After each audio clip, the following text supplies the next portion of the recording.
attention, but I put it in. Call this meeting of the Davenport School Board to order.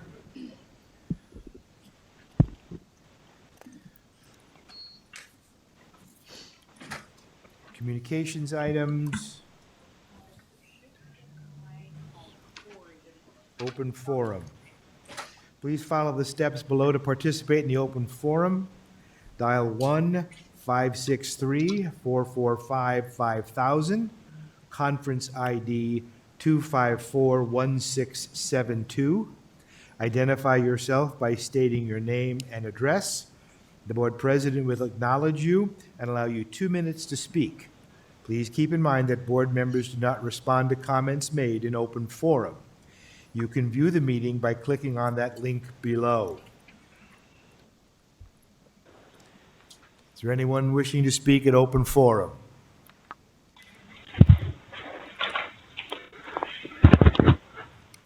Mr. President? Yes, go ahead. Yeah, this is Kendall Matson, 207 North Parker Street, Walcott, Iowa. I need for him to slow that down, and I need him to spell Okay. his name out. Okay, Kendall, you need to slow down a little bit and spell your name for Mary. Sure. It's Kendall, Kendall, Matson, Mattson. And your address? Address? 207 North Parker Street, Walcott, Iowa. Thank you. Go ahead, Kendall. Okay, thank you. I'd just like to make a comment, maybe just for the board's awareness, and I appreciate the board's time for offering me this time. I'm referring to a couple sections in the master contract between the DEA and the Davenport schools, and they are sections 13.154 and 13.172, and they are referring to new hires. And what they state is new hires shall have the right to exercise a transfer option after 3 years of district employment and successful completion of the probation period. So what I would like maybe the board think of in the future for contracts, if there could be some type of provision for half-time contract employees, because the way this is written and interpreted right now, if a person is a half-time contract employee, they have to remain half-time for 3 years before they can apply for another job. And I'm not sure if that was the intention or maybe an oversight, but maybe going forward, the board can maybe consider that in future negotiations, because I don't think it's fair that someone would have to work part-time contract teacher for 3 years before they get apply for a full-time position. So that's all I have. Thank you very much for your time, board. Thank you, Kendall. Anyone else for open forum?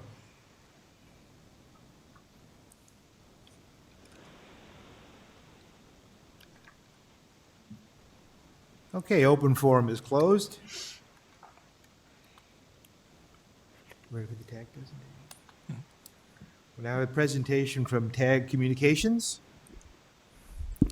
So if I may, Mr. President, in terms of an introduction, the district may recall that at the end of the last school year, it disbanded its communications department. There were a number of individuals who were working in that department. When I arrived in August, we needed to move in a positive direction, knowing that communication with our community was critical to our success moving forward. And after a lengthy vetting process of outside agencies that we felt could meet our needs, we selected TAG. And I think what you'll find out today is that turned out to be a very fortuitous decision for dramatic effect, right? Fortuitous decision. And we'll hear from TAG today as to how the year has unfolded in terms of perception for the school district and in the work that's been done. So my thanks to Mike Vondren and Spoden, who's here today, and appreciate all the hard work. There's been a lot going on in a lot of different contexts that have required communications. And communications isn't just working with our media outlets. It's talking and working with our parents. It's also having our internal communications practices and protocols, which I've been pleased with this year also. But we thought now that we've finished the school year, it would be good to give the school district a sense of what's been done and some metrics that you can actually sink your teeth into that will actually explain some things that have been changing in the district that aren't just anecdotal, the actual data that we can rely on. So, Ann, I'll just turn things over to you if that's okay. Thank you for coming, and Michael, thank you for being here. Good evening. Thanks for giving us the time to talk a little bit about the communication strategy for this past year. I wanted to give an overview on what's been accomplished over the past year, the foundation that we've set for communications, and then what's to come as we look forward to return to learn and the next academic school year. So in front of you, you have some data about the overall communications plan that happened during the past school year. The data that you'll see in your packet represents the period from October 14th, 2019, which is when TAG received access to all of the social media accounts, through June 14th, 2020. And you'll see a lot of up arrows in your board packet. That is compared to the same period in last school year. So October 14th, 2018 through June 14th, 2019. So overall, I'm going to break it down by platform for you. On Facebook, we posted more than 400 unique pieces of content to that platform. All of this was in the last 8 months. We focused on communication updates, photos, and really important information that was relevant to parents and students, as well as staff within the Davenport Community School District. Our goal on social media, especially on Facebook, was to showcase how the district is growing excellence. Aside from just an increased posting strategy, we also wanted to use that platform as an opportunity to listen and learn from parents, students, and staff as well. So lots of comments were happening on social media, lots of messages were received. Our goal is to always respond to messages that we've received within 24 hours. We've gotten very good at researching where all of that information is found and responding to people as quickly as we possibly can. It was also a great opportunity for us to listen and learn to people on that platform too. The Facebook page audience has grown by 14% year over year, which is a growth of about 1,000 fans. When I actually lump that into the past 2 years combined, your Facebook presence for the Davenport Community School District has grown 66% over the past 2 years. I also, before COVID-19 shut schools, we also had a Facebook and Instagram story series that highlighted what's happening in the Davenport Community School District. And what that did was it compiled all of the updates that we provided over the past week and put them in an easy to digest form for parents and students. Wanted to break down Facebook a little bit further for you and go about impressions. So overall impressions were about 2.2 million over the course of that 8 months. Those mean eyeballs seeing the contents on the Facebook page. We also had a 168% increase in engagements year over year with 271,263 engagements. And by engagements, we mean likes, comments, shares, clicks on the post, etc. Wanted to give you a breakdown here of the published posts as well. Posted 405 pieces of unique content, which was a 135% increase in the amount of content generated on that platform year over year. On the next page, if you scroll down a little bit, you will see in that time period, so October through June, the top three. You can use that right there. Oh, thank you. Control that. I should have brought There my you go. glasses. Okay, perfect. Thank you, Mary. You'll see the top 3 pieces of content that were posted during that time frame. So the first was actually submitted by one of the educators at Harrison Elementary, which was just a photo that was snapped in the hallway, and that actually reached more than 41,000 people. And you'll see in your packet that there were about 3,200 reactions on that and almost 200 comments. What was really neat about this piece of content is it was so simple, just a photo taken in the hallway, but we got hundreds of comments of former students and people who worked in that building who are reminiscing about their experience at Harrison as well. Second piece of content I think we can all relate to was when Governor Reynolds recommended that all schools close through the end of April. A lot of questions and opinions from parents on that post, which you'll see lots of comments there. And then the third most popular piece of content in that time frame was actually a photo thanking the school district's food and nutrition services team for all of the hard work that they did to step up and feed our community during the school closure. What we actually did was that piece of content did so well that we capitalized on that.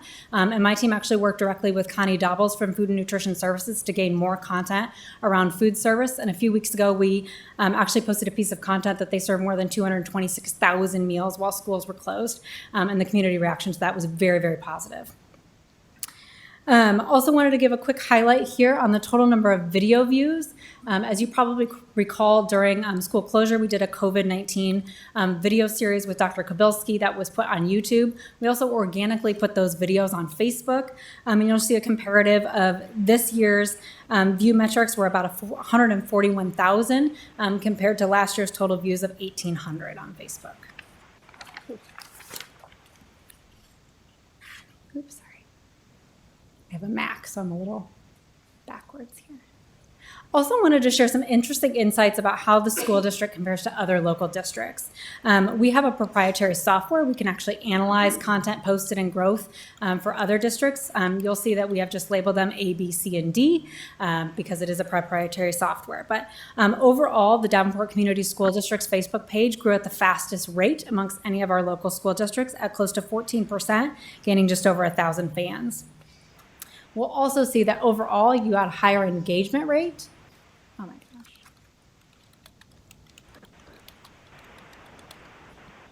Than other school districts as well.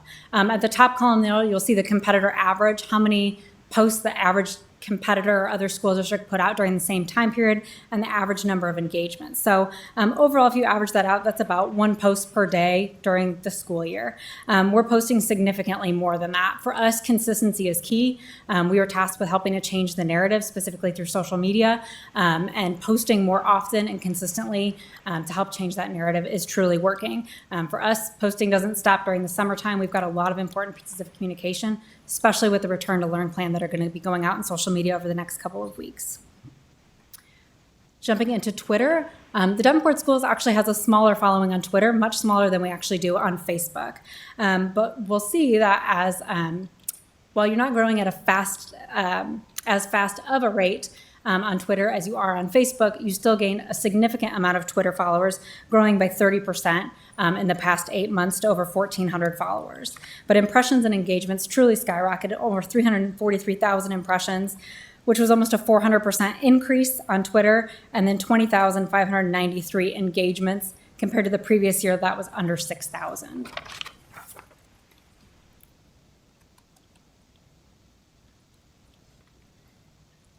On 356 total pieces of content on Twitter, basically our strategy here was taking all of the content that we had engineered on Facebook, re-engineering that for Twitter, and then we also engaged with community partners, lots of athletic teams within the district posting, as well as individual schools.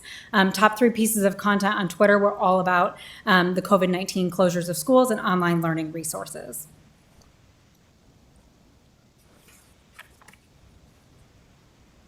Also wanted to do a similar breakdown with the Twitter comparison. Through our software, we can't actually compare engagements from the Davenport Schools Twitter platform to other school districts.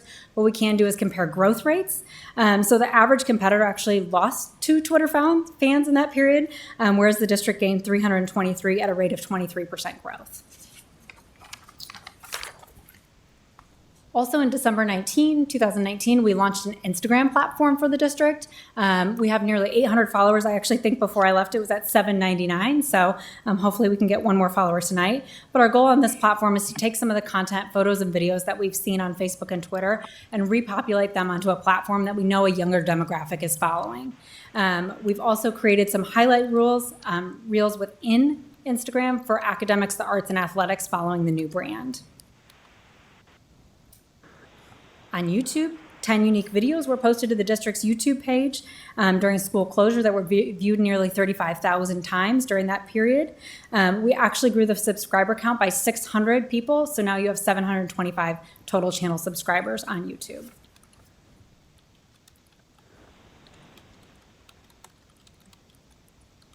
On community relations, what we did was a spot coverage of stories from January 1 through June 11th, 2020 for any stories that mention the school district. This does not include any sort of athletic mentions. This is strictly school district when it comes to academics as well as the board.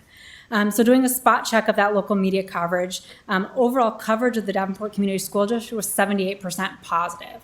When I say positive, that means an actual positive mention of the district and how you're growing excellence, as well as stories that simply are giving information with no opinion to them. So a great example of that would be the summer meal program. When that information was released, we saw coverage across all of our news and print stations, and it was simply providing that information back to the public with no opinion associated to it. If we look at some what I'll call non-favorable content that happened during that same time period, a lot of it was reflecting on budget cuts that were associated with the SBRC, some information about Lincoln School, and then a few incidents that happened within the schools as well. I think our biggest change here on the community relations side with our media partners is that we have an unwritten rule with our team that no comment is never allowed. So if a media partner reaches out to us about a story or a comment from the district, we always do our best to provide some sort of resource or comment back, or connecting them with the correct person to be able to provide a comment from the district on that story. Our team also attends or streams in COVID-19 every single local board meeting, as well as every state board meeting and SBRC meeting, so that we can be in the loop about whatever communications need to happen after the fact. And then finally, brand development. Obviously, a new brand was unveiled in February 2020. The new brand featured a new logo, brand promise, core values, mission, and vision, and a full brand guide was developed that highlights all the proper usage of the brand and how it's to be executed across not only the district, but all of the individual schools as well. In conjunction with that new brand, there's new artwork across all of the social media platforms, and a brand new website is under development right now that we're hoping to still launch here in summer 2020. That new website is going to be much easier for parents to find information, for internal staff to find information, and for students to be able to access information that they need. All of it is providing a greater opportunity for bidirectional communication, and the website will be compliant as well, meaning if someone has an issue with reading text on screen, they'll still be able to access the website and all of the information within it. I also wanted to provide a quick update on some of the things that are going to be coming up with the communications plan as well. Over the past year, we've really gotten a chance to review the communication structures and protocols within the district, and have provided some recommendations back to the district about how that may change in the coming year. Overall, we know that each individual school does need some autonomy about how it can communicate with parents effectively, but overall, any major decisions that are made or announcements that need to be made both internally and externally really need to go through district communications first to create a core singular message that then resonates down through the schools from there. I put a little simple graphic here of that hierarchy of how we envision that going moving forward. Beginning in summer 2020, we will actually have a physical office within the ASC as well that allows people to schedule office hours with communications, have brainstorming sessions with us, and bounce ideas. Those have been happening regularly already prior to COVID, but this just gives another opportunity for us to be inside the building and help facilitate those communications needs. We'll also be doing a communications training with the board. You guys are great ambassadors for the district, and we want to make sure that you also have the communication tools available to you to help share the district message. When the new website is launched in summer 2020, we'll also be introducing some new methods of communication within that, one of them being a blog. This will be a great opportunity for not only the district's perspective on communications, but also to get additional people involved. So maybe in the past on the current website that was used as the superintendent's corner, now it's going to be a voice for people within the district and our community to talk about what's happening within Davenport schools. So not only teachers and educators and staff posting, but even the board having access to write articles for that, students, parents, and community leaders as well. And then finally, I would be remiss if I didn't talk about the Return to Learn communications plan as well. I know that's a big part of tonight's agenda. What we did was actually worked with the district team as well as the AEA to create this Return to Learn communications plan. What we've done is actually outlined with guidance from the state all of the different audiences that we have, the platforms that we have to communicate, and the different messages that need to be communicated throughout this entire process. We know that Return to Learn, the communication is getting people back into school, but it goes so far beyond that as well. So what we've done is create a structured plan for that with help from all of the people within the district that outlines how important information is going to be disseminated to all of our different stakeholder groups. We also see on the screen that we've created a unique sub-brand specifically for Return to Learn. So when that messaging goes out, it stands out from other district messaging and people know this is important information and need to pay attention to that. And that was excellent. Thank you. Could I just ask you to comment briefly on the evolution of the content and how our staff has embraced the idea of pushing things your way, where in the beginning perhaps we were trying to find stories, and how that's evolved over the year and staff involvement in this process? Absolutely. I think, anything can be a story. We can take simple pieces of content like a student standing in the hallway and turn that into a really great story. And one thing that I have really appreciated with working with the district is that they're consistently feeding content to my team to be able to put out on these platforms. Even during school closures, we were getting emails like crazy of videos that teachers and administrators had created in order to still connect with students on social media throughout the closure process. So I think we've done a really good job of making sure that people know where to go if they have a communication need or have a story to tell. But we have even more recommendations about how to better implement that as we continue to move forward into next school year. Any questions or comments from the board? I know when I was first hired 10 months ago, one of the biggest tasks and challenges was to change public perception and pushing out. The complaint was there's so many positive things happening in the district, yet we open up the newspaper and it's the negative story or the negative comment. And I think we're turning the corner. We still have more of the corner to turn, but I think we've made significant strides, and I think the data suggests that, especially with the 78% positive stories. So that's helpful. But board member, Mr. President, turn it over to you. Director Klein-Jerome? I have a question about, like, I follow West High Beacon Eye newspaper. I follow Central High Vocal Music Theater Department. Are you saying that they will have to go through you before they put it on Facebook? I am simply saying for major announcements. So return to learn plan type of communications. Okay. When school was closed, those communications need to be district first and then disseminated down to schools and clubs. So they'll be able to They can still post their do own. there. Yep. And actually, that's great fuel for us as well, because we actually search for all of that content online, and anything that is of value, we put back on the district page as well.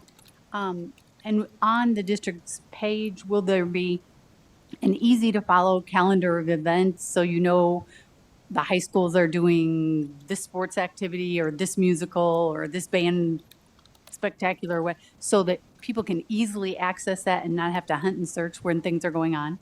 Yes, on the new website, it will be much easier for people to find information. We've had extensive discussions with the website team from the district as well as TAG's team about how to make the website simple to use for anyone and everyone. And the calendar situation was a big part of that discussion. So I know that they're working on that, and it will be much easier to find information when that launches. Thank you. Director Beck? So one thing I have kind of wondered about since you guys first came to us with your brand package is the photos in our logo. They look like stock photos, and I'm wondering if we have a plan to turn those into photos of actual Davenport students, and preferably students that look like all of the students in the district. That's a great question. Yes is the answer. This brand was actually built with a lot of flexibility to it, which is awesome. So all of those photos per brand guidelines can be removed and replaced with any other photos as long as we follow the same color grids that are associated with the logo. So yes, as we talk about evolution of the brand moving into the next calendar year, that will definitely be something that will be on the table. After the board meeting, I'll be happy to open the doors to the hallway over there, and you'll see the next graphic that was put up, and I think it speaks to exactly what you're talking about. Okay, perfect. And then my other question, oh shoot, I just lost it. Sorry. If I come back to, it couldn't have been that important. So if I think of it again, I'll ask. Anyone else? Director Gosa? As far as like Facebook and all that stuff, when you put the post out, are they available in other languages as well? So they're put out in English, but anyone can choose their language on Facebook based on how they'd like to communicate. So if I set my settings to Spanish, that post will auto-translate in Spanish. Okay. Now, what about the website? The website will be translated as well, and I believe Do I will you have do to it double through, check. like Google Translate? Do you actually have something, because Google Translate doesn't always get it right? It can be a little iffy. I understand that. I would have to go back and ask our web team specifically what platform they're using, but I know that that was a huge consideration in the website as well. And we've actually talked to the team internally about making sure that each individual article on the website is pre-translated and available for download as well. Okay. Yeah, because I think we have several different languages. Yes. in this. And then my other question, how are you? Dan, you need to talk into the mic. I thought I was yelling. How are you attracting all the followers? Are you guys using cookies through like Google and all that, and then they're just generically picking them up? Yeah, we definitely saw a spike in increase of bad word choice, an increase in followers when schools closed for COVID-19 because a lot of resources were shared through social media as well as through the auto dialer email program. But people were going to social media to find that information, so people were sharing it onto community resource pages, sharing it to their friends, tagging people, and that kind of naturally increased the followers over time. We've also really tried on Twitter to make sure that if we are talking about a specific athletic team or a specific student, that we're tagging them if possible in that tweet to kind of expand the message a little bit further as well. So both of those strategies have helped us just naturally and organically increase those followings. Okay, I know And Instagram we haven't promoted at all, and we're that's super hard. You got to feed the beast a lot to keep. so we're relevant. 800 on 799. Yeah. No, you got to feed that beast relevant. Yeah. Like every day. Twitter's a hard one to crack too because people only get on it for their interest or whatever. I'm actually doing a social media campaign in my actual job. That's how I know so much about this stuff. Thank you. Thank you. Director Hayes. Thank you so much for that, Ian, and also thanks again for the update. I love the new logo there. You had mentioned the increase in YouTube with the, since COVID has been going, YouTube has been going more with the board meetings and Dr. K's messages. And there's, with that increase, when we get back to normal, whatever that is, will we continue to go YouTube with those meetings? Well, I think there's kind of two different paths here. One is just the district itself and promoting the academics, arts, and athletics. YouTube will still be a big part of our strategy. As we looked at the Facebook metrics of views this year, at, I think it was 141,000 versus last year of 1,800. We know that people are consuming more video. It's just the natural tendency of how people consume media now. We've learned a lot of lessons from Dr. Kabilski's videos as well. We've had some parents comment about the length of videos, so we're taking all of that feedback into consideration and using that to move forward. On the school board side, that's really up to you guys, but I think people do like having the access of information and being able to go back and watch that video again. That's just my opinion now. Thank you. Director Beck. I remembered what my question was because Director Goso reminded me. So it's about translation, and I know this may not just be you guys, but I know one of the things that came up during Return to Learn planning was having all of our within a school announcements, flyers, and everything pre-translated into multiple languages and not, a week after the fact or whatever. So it requires a lot more planning to make sure that, you can't just come up with something and send it home the next day if you have to pre-translate it. So I guess I'm just trying to figure out what kinds of, do you guys have services that you can use that are fast enough? Are you able to take advantage of some of our own students and staff who are bilingual in a variety of languages? So it's not just Spanish. I know we have a lot of students who speak a lot of other languages as well. I actually had the opportunity to sit at the DSAT meeting last week where we talked specifically about Return to Learn, and communications was a part of that. And we definitely heard loud and clear that translation is a big piece of the puzzle when it comes to the Return to Learn plan. Communication. So that actually is in the formal plan for communications. And we do know that it takes 2 to 3 days often to get those translated. So it's about being a little bit more plotted and planned with those messages. There are things that are going to come up on the fly sometimes. And we learned that during COVID-19. So a lot of important communications during that were based on, the governor made an announcement. We need to get an announcement out within the hour. So during those times, it was a little bit harder to get the translations, but moving forward, we've heard loud and clear that needs to be an integral part of this plan, and we're taking that into consideration when anything is crafted. I'll just jump in quickly from an internal resource perspective.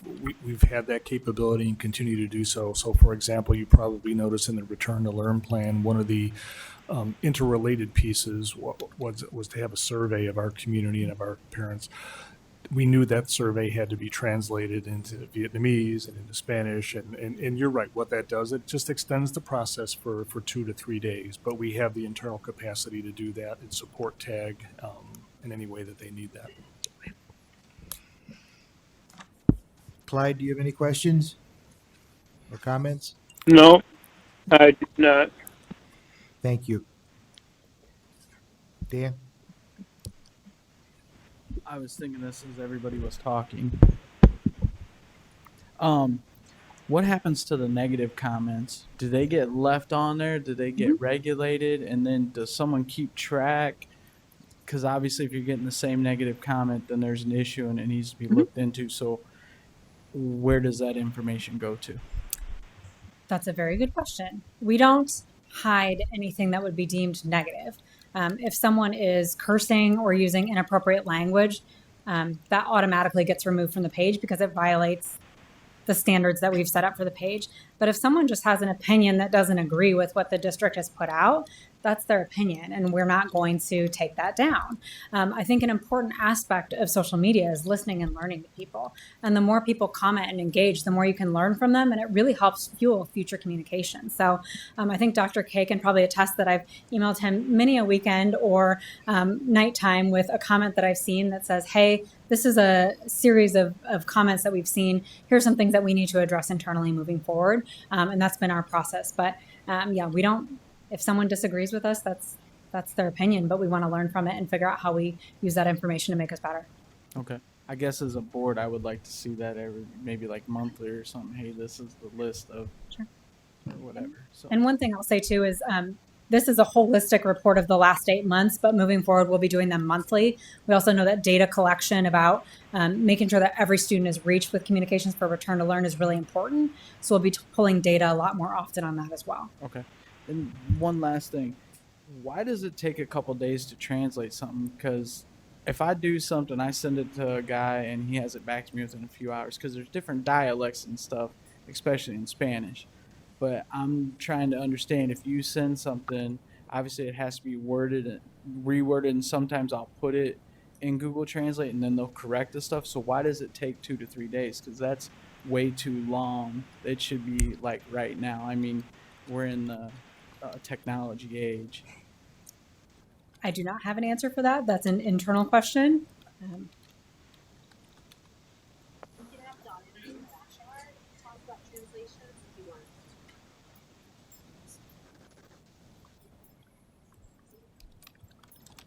So we use several ways of translating. We have our culture liaisons do translations, but again, that's only part of their job. And they're working with families, calling families, and to stop in the middle of doing something. They may be in an IEP meeting to translate. It's just not possible. We also use an outside organization called iTech to do that. And when you start looking at some of the languages that we need, like Swahili, it takes a little longer to send it out. They have to send it to someone. By the time we get it back, it is about 2 to 3 days. So we're trying a lot of different ways and approaches that we can do things. Trying to do Google Translate, as I agree, it's not the best. But if we can reword some of our things for simple sentences, as like I tell my department, use the elevator speech, Google Translate does pretty good that way. And so we're working on a variety of resources and ways that we can do that. But I think the big thing is, we count on someone else to do it for us. We don't really have anybody that's their job to translate. Okay. Their so sole job. Is that something we like outsource out? We pay them to do that? We pay them to do it, yes, we do. I guess I'll make a board request on this later, but I'd like to know how much we spend on that, if it'd just be cheaper to get someone on staff that does that. Because I would feel that lag time, we're not catering to. I mean, we're a very well diversified district. We should figure out a way to reach people at least within a day, maybe a day and a half. But I appreciate you answering the question, but obviously that's something that we need to look into on how we can get better about that. I would agree, and it's something that's part of my goal for this coming school year, looking at some other ways we can communicate with our families. And that there's one I've looked at where we can send a text message out and it translated in all the languages, and you only have to type it in English. The family can respond back in their native language, and it translates it back in English. But there's a cost associated with that, and I'm not sure how well are they using Google Translate? I mean, I'm sure they're probably not using somebody that when you send that message out, because it's instantaneous. So it's probably some type of computer software, but is it better than Google Translate? And again, if we can teach our staff to use the elevator speech, those tend to translate much better through some type of software rather than some of the things that we tend to use educational ease and flowery language, which doesn't always translate well. Absolutely. No, I agree. So we've got a plan in place. It's just going to take us some time to get there, but we do need to get better. Okay. Thank you very much. I was just going to pipe in and say, I think also some of the issue, Dan, is that translation, there's certificates, like it's a skilled job in many cases. And so it costs a lot of money to get good translators or good translation services. So it may just be cost prohibitive for us to get somebody who can translate every language within a couple hours. I know within the schools, they often will use, if they have somebody on staff who is bilingual, they'll use that person to translate flyers if they need it done quickly. But that's really just a volunteer thing, and you can't count on it. So. And we do have with iTech, I call it on demand. It's over the phone. So there's 32 languages that are common in the Quad City area, and you dial this number, punch in a code, and you get an interpreter right there, and you can have a 3-way conversation right away. The cost is $1.45 a minute to do that. But it does allow us, if someone comes into our school and they want to register or enroll in the district and they speak Portuguese, we have no one on staff for that, but we could use this over the phone and be able to get them enrolled and let them know what we need from them and kind of the next steps. Then it's now, where do we go from there to find someone who can help us with the translations? Thank you. I appreciate that. Sure. In my line of work, I have to do that all the time. I either text or I have to call someone and do a 3-way call. I pick up on some of it, but sometimes I don't. And I know there's different dialects. And if you say one thing one way, it means something totally different. So. Yeah. Well, lockdown is something that doesn't translate into Vietnamese or Spanish. So we have an emergency protocol that we have translated in basically 5 languages that we are giving to our parents this fall so that they have that. And when you get an auto dialer and it says lockdown, at least the parents have that to go back to refer to help them. But yeah, there's a lot of things in education that just do not translate at all. Right. Okay, thank you. Do we have any more questions for the TAG folks? Thank you very much. I'll entertain a motion on the consent agenda. Mr. President, Director Hayes, I move that the board accept the consent agenda as written. is there a second? Second. Director Beck has seconded. Any discussion? We'll move to the vote. Director Hayes, Yes. Director Beck, Yes. Director Pine Jerome, Yes. Director Gosa, Yes. Director Mayfield,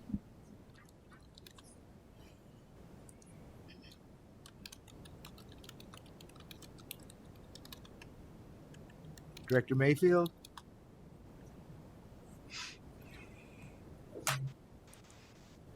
Yes. Director Poston, Yes. and my vote is yes, the consent agenda is approved. May I have a motion on the approval of bills? Mr. President, Director Beck, I move that the board adopt the administration recommendation for adoption of the bills from the bill listing periods of 5/21/20 to 6/3/20 and 6/4/20 to 6/17/20. Resolved, all claims presented to the board having been duly certified as correct by the secretary, reviewed by the administration and board members, and they are hereby audited and allowed as just claims and warrants drawn on the treasury for the several amounts. Further resolved, the payment of claims and salaries be approved as presented for the periods of May 21st, 2020 to June 3rd, 2020, and June 4th, 2020 to June 17th, 2020. is there a second? Second. Director Hayes seconds. Any discussion? Director Conjuro. Claudia, I've got a couple questions. First of all, I want to say thank you for all your service and good luck on your retirement. We truly will miss you. Let's see, my first question is, what is BMO-P-CARD that comes up repeatedly, like $45,000, and what is that paying? BMO is the Bank of Montreal. It's the bank that has our P card, our purchasing card program, which is basically our district credit cards. Okay. I noticed that we were paying Durham $301,183, and that was paid on June 3rd, but we haven't had any busing service for 3 months. That was the agreed upon rate after some discussion with our attorney and their attorney to compensate them under the terms of our contract for their overhead for the people they still had on staff working, the management, and then getting geared up to start setting up routes and everything for next year. So it is a prorated amount compared to what we would have been paying. Yeah. Okay. HYA, Hazard Young, ITIA, I'm not sure what it is. We have had multiple amounts charged to it. And do we have a contract with them or? Yeah, the most recent payment was for the contract we had with them for the search for the new human resources director. Okay, so there were 3 amounts. One was like $3,000, and then there's one for $6,000, and another one for $6,000. So, I mean, do we have a limit? I mean, the board has never approved a contract with them. That's, I guess, my question.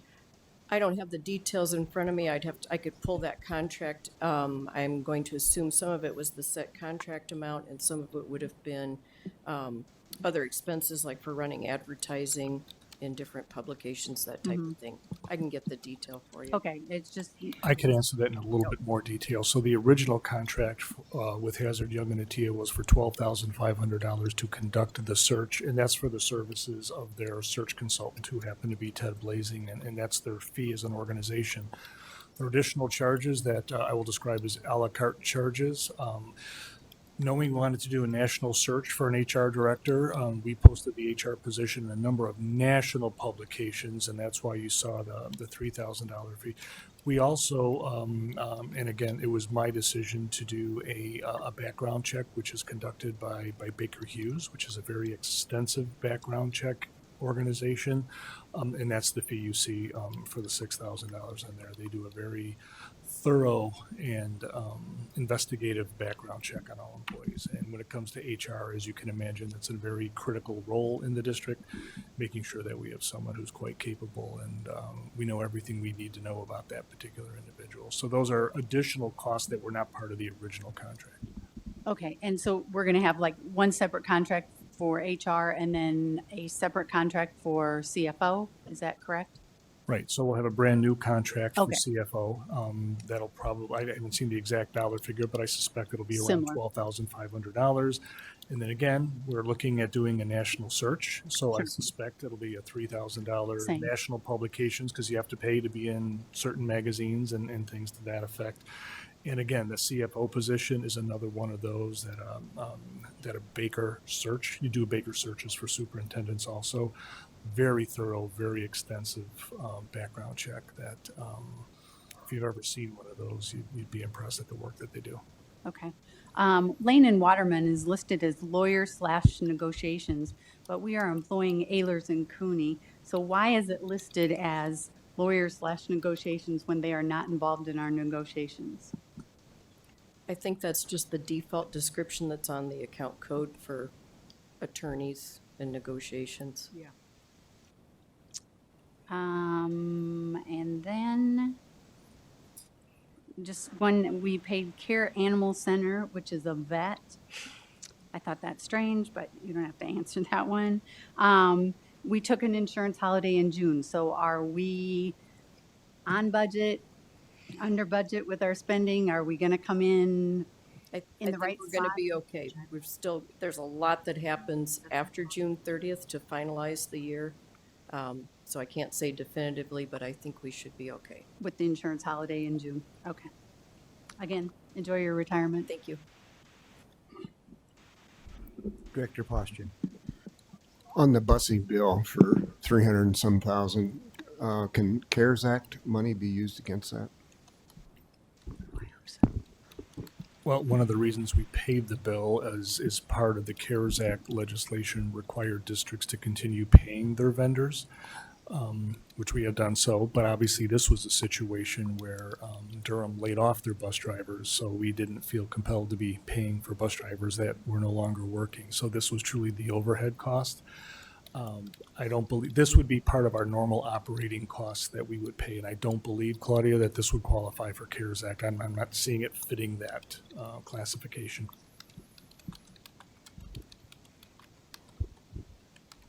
Director Beck. Since Director Klein Jerome brought it up, why do we have a vet bill?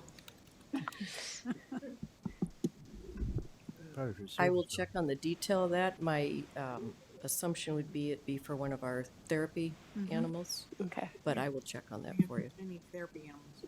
Yeah, as soon as soon as I asked that question, I realized, oh, we do have animals in the district. So, okay, thank you.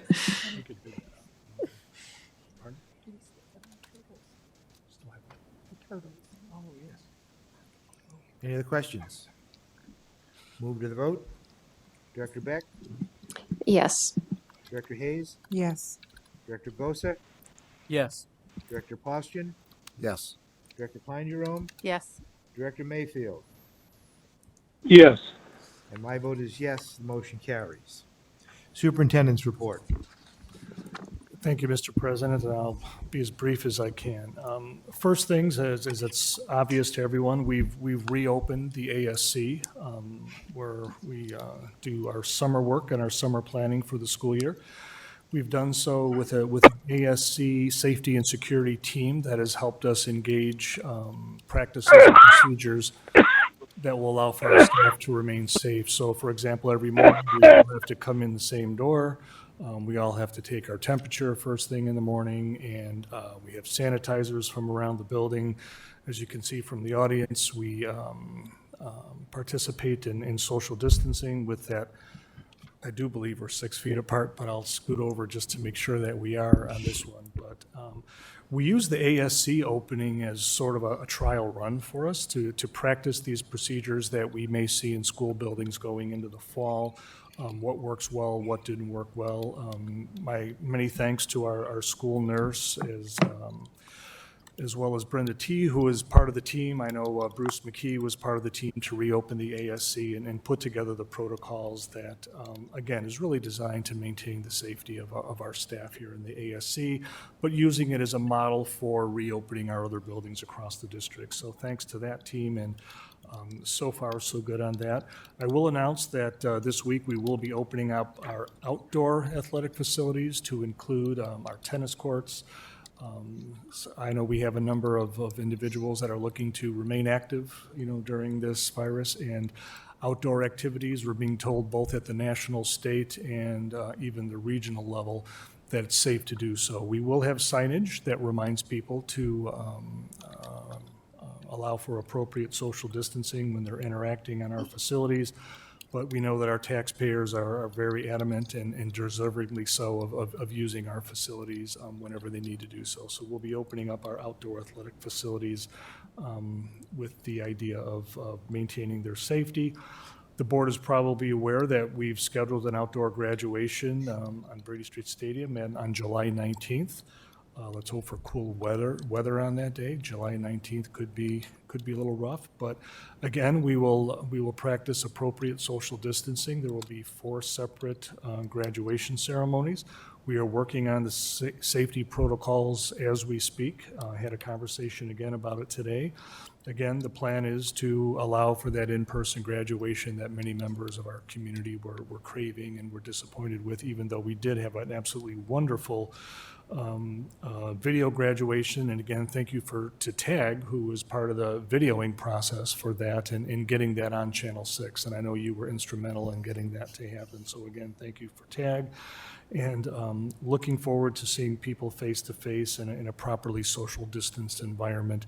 Fortunately, we have a very large stadium that seats 8,000, and we're working out the details of exactly how many people will be allowed to go into that stadium for any one of the graduations.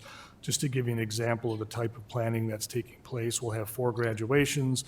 We'll use one side of the stadium for one graduation. When that graduation's done, we'll use the other side of the stadium for the next graduation. While that next graduation is prepping and getting ready, we'll have a sanitation crew on the other side cleaning from the first graduation. So just to give you a sense of how complex this is in this age of COVID viruses, our goal is to keep our community safe, and we will properly social distance and do that as best we can. Allison, question? Sorry to interrupt, but are we limiting the number of tickets that each graduate can get, the number of people who each graduate can bring? So we're taking that under consideration right now in the sense of we don't know how many, so we're going to conduct a survey of how many students are planning on coming. So depending on how many we would normally graduate, if we have to limit tickets, we'll make that decision based on the survey. Okay. Just to make sure that we don't overfill one side of the stadium with that. So that was a very good question, and we had that question a little bit earlier.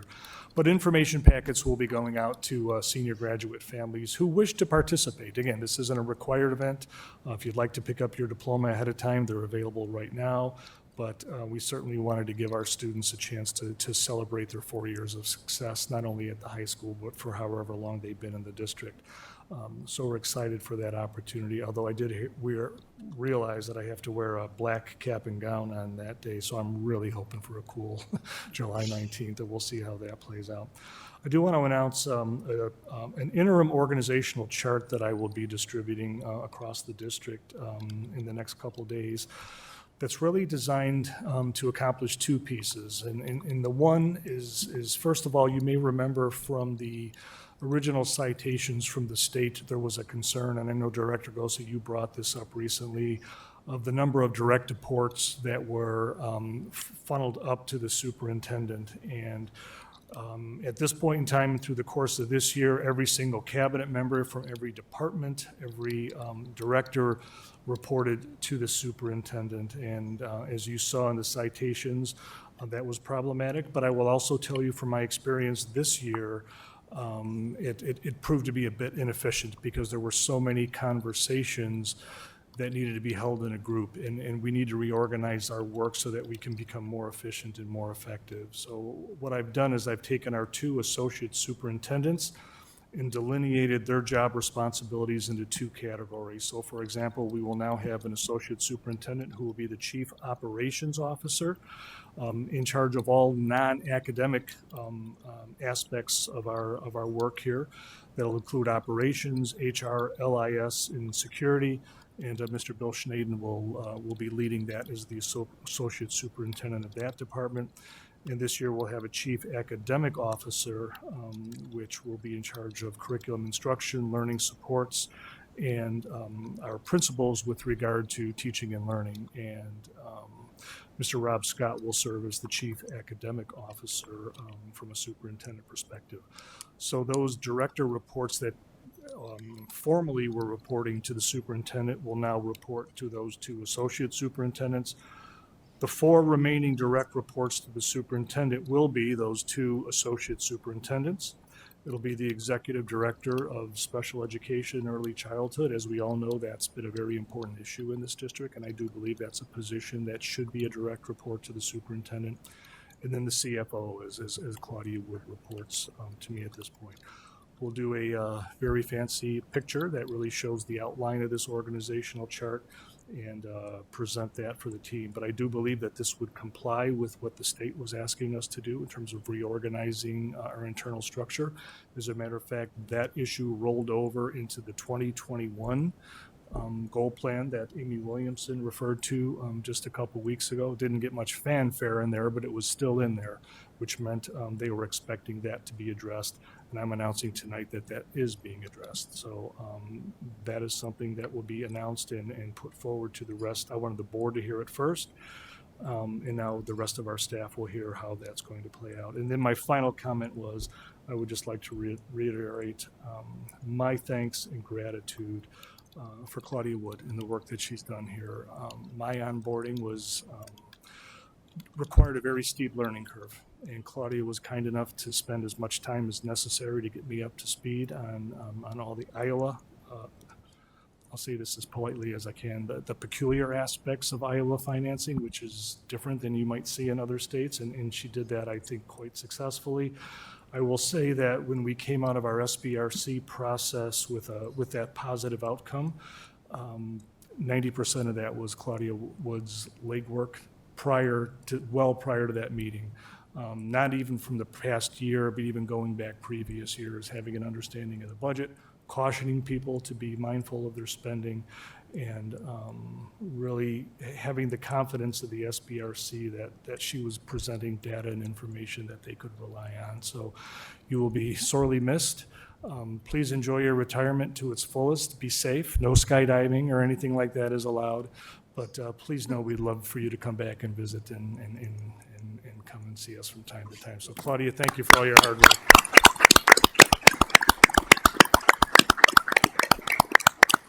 Mr. President, that concludes my superintendent report. Could I just ask what time graduations are going to be? And could we look at morning when it could be cooler? Rob, do we have times set yet?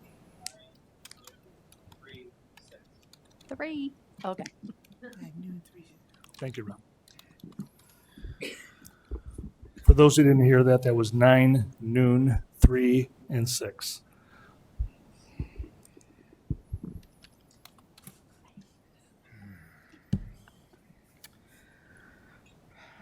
May I have a motion on the approval of the K-8 and 9-12 academic calendars for the 2020 and 2021 school years?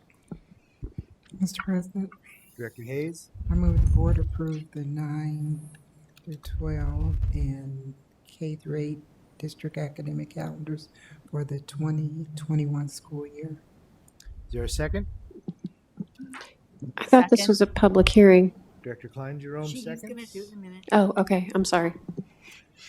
We will now hold a public hearing on the K-8, 9-12 academic calendars for the 2021 school year, as published in the Quad City Times on June 10th, 2020. Anyone wishing to speak on this item, please step forward to the microphone, state your name and address for the record.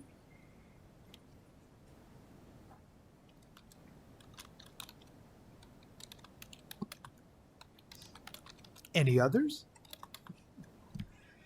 Seeing and hearing none, I now declare the public hearing closed.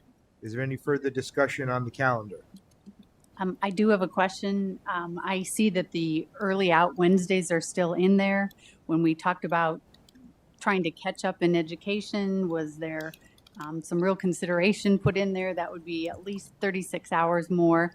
And I'm not saying use that 36 hours in our 1080, but it would be in addition to the 1080, or if not all 36, at least some of them, to put some more class time back in there. I'll start. Rob, because I know you usually do it. I'll start with the answer on that. We had a long conversation with a number of teachers and administrators, and we still have to remember the value that we have in terms of our professional learning communities and teachers getting together and working with each other as opposed to isolation.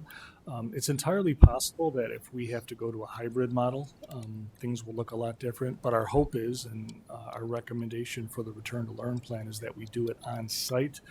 We believe that we can catch up from the last quarter of last year and accelerate next year with the current calendar that's out there. But we didn't want to completely dismantle the ideas of teachers working with teachers and having that time to collaborate. I know that's been very valuable, and that was a voice that we heard from our teaching staff. Rob, do you have any additional thoughts, or was that?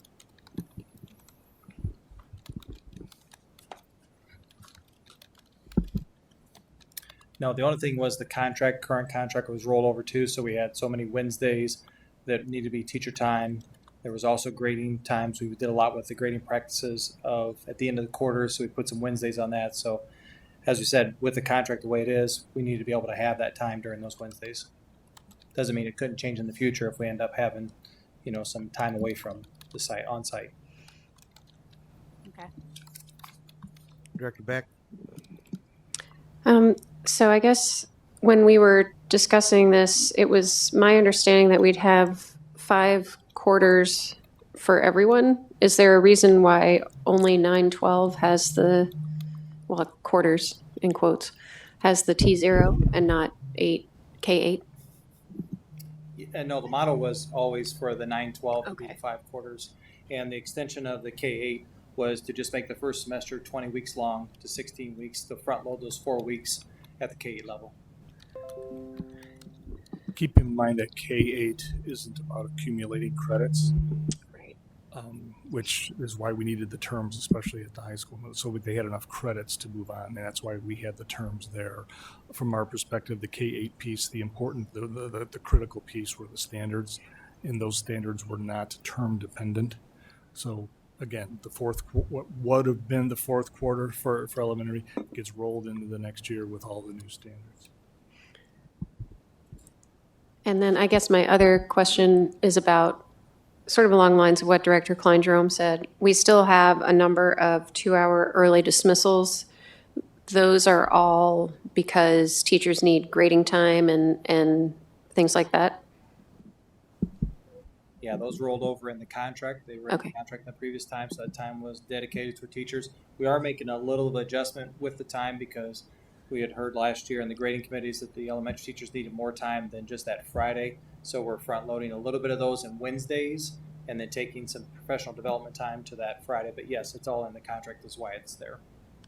Corey, did you have something you wanted to add about the calendar, the 2016 week? So with the K-8 model, we're not redoing, we have unfinished learning, right, and unfinished teaching. And so it's really important from an equity lens that we are focusing on grade level standards, looking at those prerequisite skills. When you put a fifth term in, it's like you're reteaching all of the previous quarter standards. That's important at the high school level because we have credit bearing courses. So we want to ensure that those credit-bearing courses, that those students get that credit. They might have started, they might have had a class that they started third term, that they need to finish that. They didn't have the opportunity to finish that. That's why we put the fifth term in for the high school. Okay, so this is like if you're entering 3rd grade now, but you need some help getting to those 3rd grade standards because you didn't finish something in 2nd grade. That's that scaffold, right? That's the scaffold, and that's why that first semester is a little longer. Okay. Because we're going to use that pre-assessment data to identify those prerequisite skills, making sure that we're really hitting grade level standards. Otherwise, you're just increasing, right, an opportunity and achievement gap by going backwards. Any other questions? Move to the vote. Director Hayes? Yes. Director Klein-Jerome? Yes. Director Bosa? Yes. Director Beck? Yes. Director Postian? Yes. Director Mayfield? Yes. And my vote is yes. Motion carries. We have a motion on the approval of the MeteorCom contract. Mr. President, Director Hayes? I move that the board approve the MediaCom contract in the amount of $119,400. Do you have a second? Second. Klein-Jerome seconds. Discussion?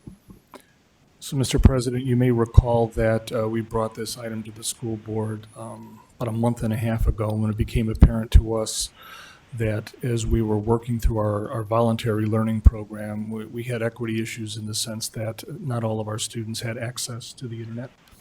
And we needed to resolve that as a school system. So we started investigating what other school districts were doing. The board may remember that we purchase some hotspots to try and fill in those gaps early on where we knew where they were. But we knew we also needed a more comprehensive and quite honestly, a more affordable option too. And we brought this forward to the board.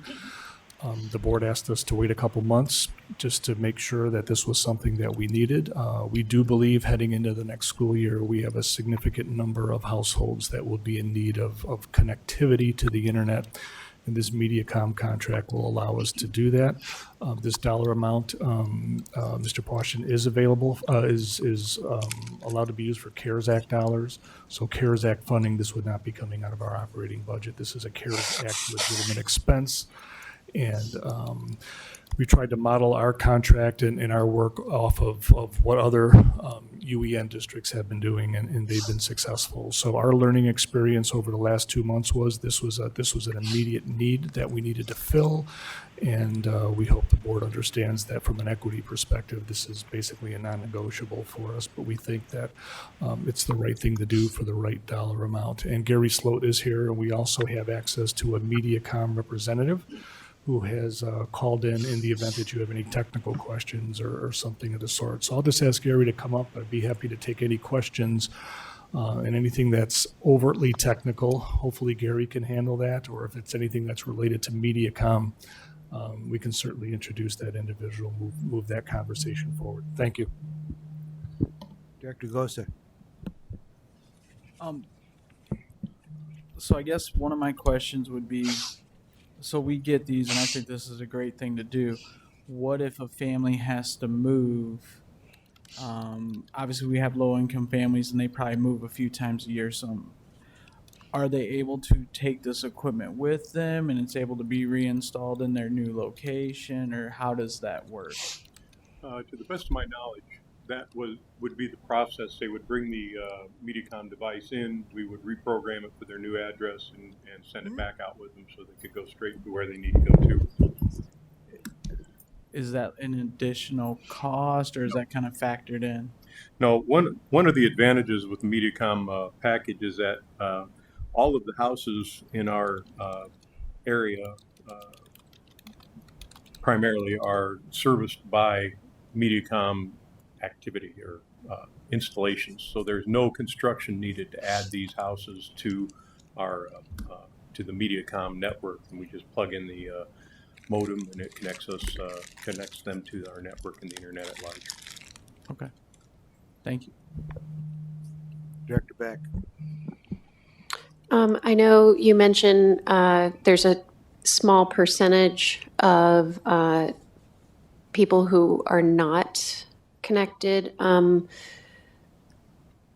So do we have a need in the rural areas where MediaCom is not at the time? And do we have plans to help those families?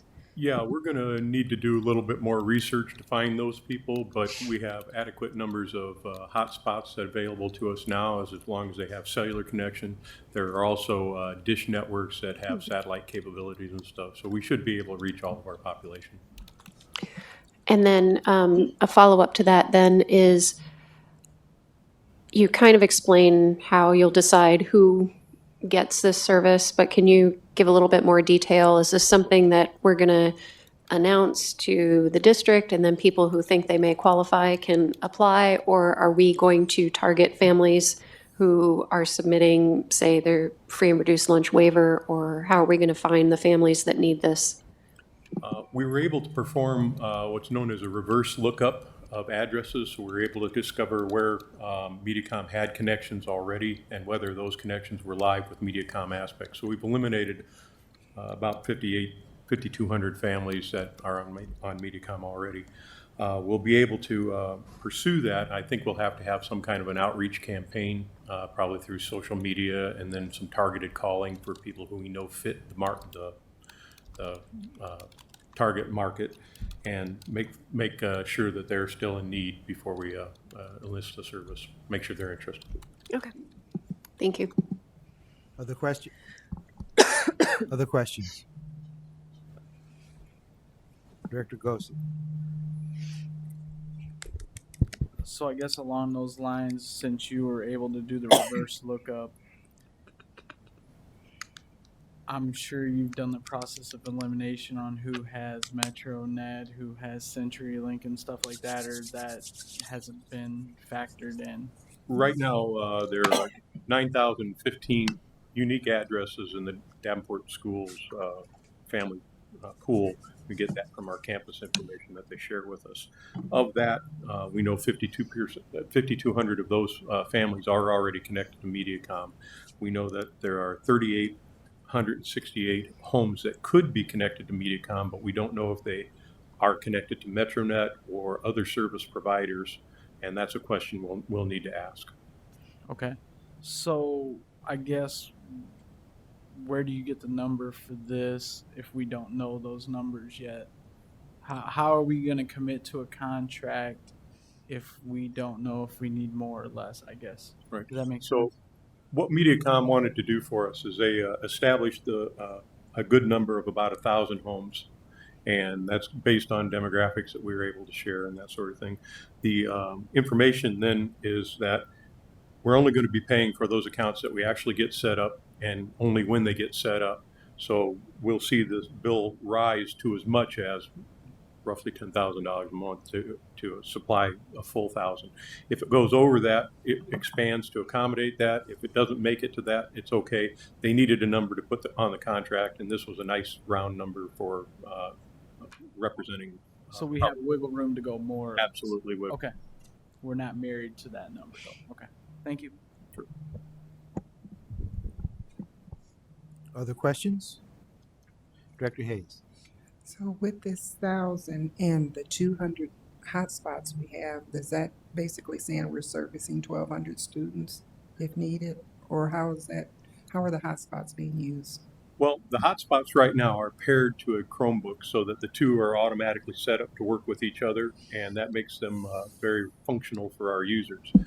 We have the ability to set the hotspots up so they can service more Chromebooks or other products in the family home to get that internet accomplished. But usually, if you don't have internet, you don't have devices, so it was an obvious pairing for us to get that done. The addition of the MediaCom connections in the home allow any product in that home to get on the internet to do the things that they need to do for school and other functions. Those kids, every kid in our school district, of course, has a Chromebook, and so that's a given that they'll have that device to be able to connect with Google Classroom and those other things. Okay, thank you. Other questions? Dan? I just thought of this when you were talking about the Chromebooks. Is there a way to put Wi-Fi hotspots on all of the Chromebooks so they're set up no matter where they're at? Say someone's babysitting them and they're not particular at that house. Yeah. They still have that.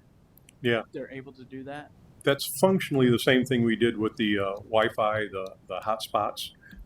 Basically, you can put a cell card into a Chromebook or buy a Chromebook that's already equipped with a cell signal. The challenge with that is it's about 3 times the cost of the solution we're able to bring by. And with the cable solution that we're bringing to the home, other people can get on that. So it's a much more versatile solution in the home. Okay. I'm just kind of thinking, like, say grandma and grandpa pick them up from school, or aunt and uncle, and they're at their house till late at night when mom and dad get off work or whatever the case may be. I was just trying to run different scenarios, which I imagine once we start something, we'd be able to kind of pinpoint those unique circumstances. And it's one of those situations where we'll have to discover more about the need to understand how to fill that. We do have hotspots available right now. If that were the case, that grandma and grandpa are the primary caretakers, but maybe we deliver the MediaCom to that home instead of the residents. There's all kinds of solutions that I think we can come up with. okay. Thank you. I think that's it now. Director Klein-Jerome. Are we going to order new Chromebooks, a certain amount that probably are not going to return this fall? So we've got replacements, backups, and we're prepared for that. Yeah, I think we're in a pretty good shape. We do an annual refresh of our Chromebooks to the tune of 3,500 Chromebooks a year, and that's for setting up various grade levels. So the ideal situation is we hand off a Chromebook to the freshmen in high school, that's their Chromebook for the entire duration of their high school career. We got 2 years in intermediate school now, so that's a smaller duration. We're going to have to figure out how we can shuffle those back into the deck.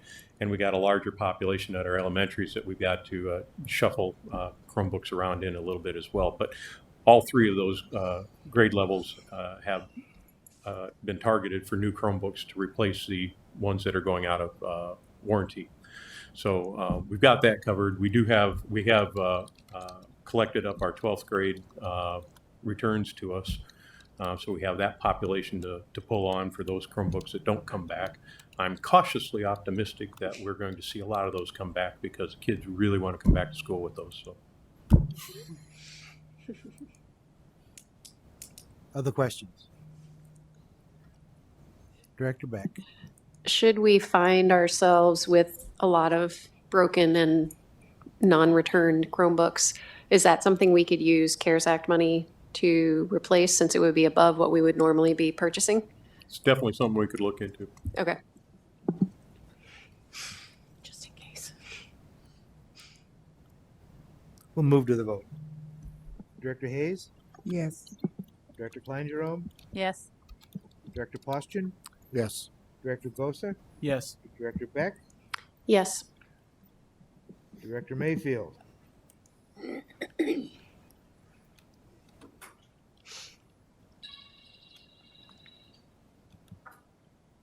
Director Mayfield?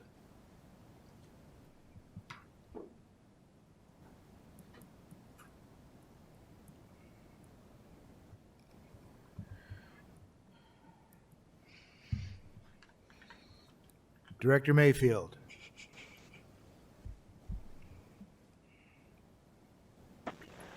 I'll record that as a no vote. And my vote is yes, the motion carries. May I have a motion on the approval of the Power School contract? Mr. President, Director Beck? I move that the board approve the Power School contract in the amount of $59,510.04. May I have a second? Second. Director Hayes has seconded. Discussion on the item. What fund pays for this? Is it general fund or is there something else? We're able to use PEPAL for this. Thank you. Further questions? We'll go to the vote. Director Beck? Yes. Director Hayes? Yes. Director Gosa? Yes. Director Postian? Yes. Director Klein Jerome? Yes. Director Mayfield? Yes. And my vote is yes, the motion carries. May I have a motion on the approval of the collective bargaining agreement with the Davenport Education Association? Mr. President, Director Beck? I move the board approve the negotiated collective bargaining agreement with the Davenport Education Association effective July 1st, 2020 through June 30th, 2023. May I have a second? Second. Who is that? Discussion? Director Gosa? I do have one question about that was presented during open forum. I don't remember us ever talking about that, but if we have issues recruiting teachers and stuff, isn't that kind of a roadblock if they have to be part-time for 3 years before they can bid into a full-time spot? So we have a new HR director that's coming in that we're going to take a look at all of these pieces to see. So as you know, there are reopeners in this. And if we find that this is a roadblock in any way, shape, or form, we can revisit this topic. Okay, so if we vote on this now, it's set in stone like this, at least for next year, because it is an opener, but and which side has to, it would be the district side that comes to open it back up? So if it was our wish to open it up, yes, we would have to put that forward. And if it was their wish to do so, they could do it. There's also been in between bargaining agreements. There's always a possibility for an MOU that's very specific to an issue that perhaps wouldn't reopen the entire collective bargaining agreement, but My argument would be let's cross that bridge when we see how our staffing is going. I guess my question is, are there people right now that would affect if we needed more full-time positions, they wouldn't be able to because of this?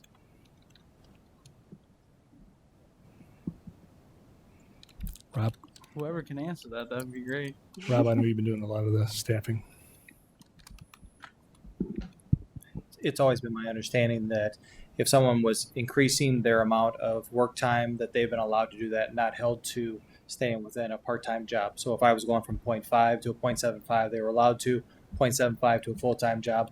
That stipulation is just around, I couldn't leave a 0.5 job for another 0.5 job, or a full-time job for a full-time job. Okay. If I was increasing, you were allowed to. That's been our past practice. Okay, so if you're going from a part-time job to full-time, you're good. Some percentage of increase Okay. is available to you. But Rob, isn't that within the same building so that you maintain your evaluation and probationary time? Actually, I believe that a halftime teacher has been allowed to take a full-time job in another building Okay. because they were again filling a role for us. Now we have a full-time teacher. Perfect. I can't believe that never came up in any of our discussions during any of that. That answers my question. Thank you. Other questions? We'll go to the vote. Director Beck, Yes. Director Hayes, Yes. Director Gosa, Yes. Director Postian, Yes. Director Klein Jerome, Yes. Director Mayfield, Yes. and my vote is yes, the motion carries. We have a motion on the approval of the collective bargaining agreement with the maintenance employees. Mr. President, Director Hayes, I move the board approve the negotiated collective bargaining agreement with the maintenance employees effective July 1st, 20 through June 30th, 23. your second. Second. Klein Jerome seconds. Any discussion? We'll move to the vote. Director Hayes, Yes. Director Klein Jerome, Yes. Director Postian, Yes. Director Gosa, Yes. Director Beck, Yes. Director Mayfield, Yes. and my vote is yes, the motion carries.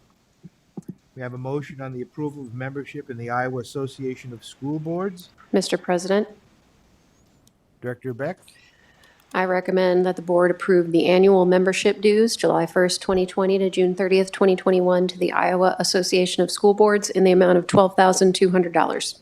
we have a second. Second. Director Postian. Discussion? It's a good choice. We'll go to the vote. Director Beck, Yes. Director Postian, Yes. Director Hayes, Yes. Director Gosa, Yes. Director Klein Jerome, Yes. Director Mayfield, Yes. and my vote is yes. The motion carries. We have a motion on the approval of membership in the Urban Education Network. Mr. President, Director Beck, I move that the board approve the annual membership dues, July 1st, 2020 to June 30th, 2021, to the Urban Education Network of Iowa in the amount of $10,000. may I have a second? Second. Director Gosa seconds. Discussion? Move to the vote. Director Beck, Yes. Director Gosa, Yes. Director Hayes, Yes. Director Postian, Yes. Director Klein Jerome, Yes. Director Mayfield, Yes. and my vote is yes, the motion carries. May I have a motion to approve the Return to Learn plan? Mr. President, Director Beck, I move that the board approve the Return to Learn plan. may I have a second? Second. Seconded by Director Postian. Discussion? Ready for presentation? We have a PowerPoint. The horse is in the barn right now. We're all here and ready to go. A lot of people have put a great deal of work into this to include the school board, and Yes. We'll get there, Rose, and there. Who's driving the PowerPoint? You've got it up there. What am I? Oh, there it is. Thank you. So if you just Do you like the branding of the Return to Learn? So as we heard from our tag folks, when people see this, we want them to know what this is about, that this is important information. We're hoping that our local media outlets will allow us to do some public service announcements perhaps, and this logo would be out there so that we can reach people in multiple formats, and certainly with social media and all the other formats that we've talked about. But this is an important part of how we're going to come back to school on August 24th. I'm going to state that one more time. August 24th is our return to school day. We are planning for 3 possibilities. However, it is our hope and it's our recommendation, with the assurances that we'll submit to the state, that our preference is to go on-site learning. I'll talk a little bit more about that, but I thought it would be important just to sort of circle back on the timeline, because as you know, it's been very tight and there's been a great deal of work to do in a very short order of time. So it was only on May 8th that the support document that was shared with you, that was given to the districts across the entire state of Iowa. So it wasn't all that long ago where we received the requirements that we had to work through in order to submit our plan as to what instruction would look like when we decided to return to school. So we began that work shortly thereafter on May 12th with the district leadership team, DSAT.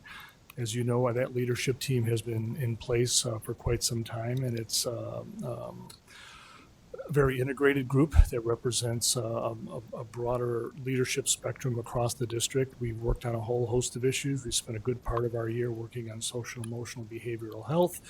But however, we were quickly able to transition into the leadership work that was required for Return to Learn.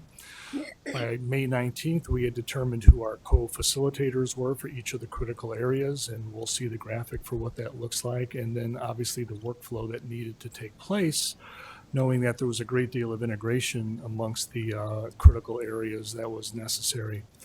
And then from May 22nd through June 12th, as the board will attest to, the critical work was taking place with the subcommittees, which were to identify the critical actions that needed to be addressed so that we can have a plan that was proactive as opposed to reactive to whatever the situation would be. So again, our goal was to put together 3 scenarios, an on-site scenario, a continuous learning scenario for our students if health conditions required us to go full online, knowing that that would be a required platform this time around. The idea of voluntary was no longer an option for us.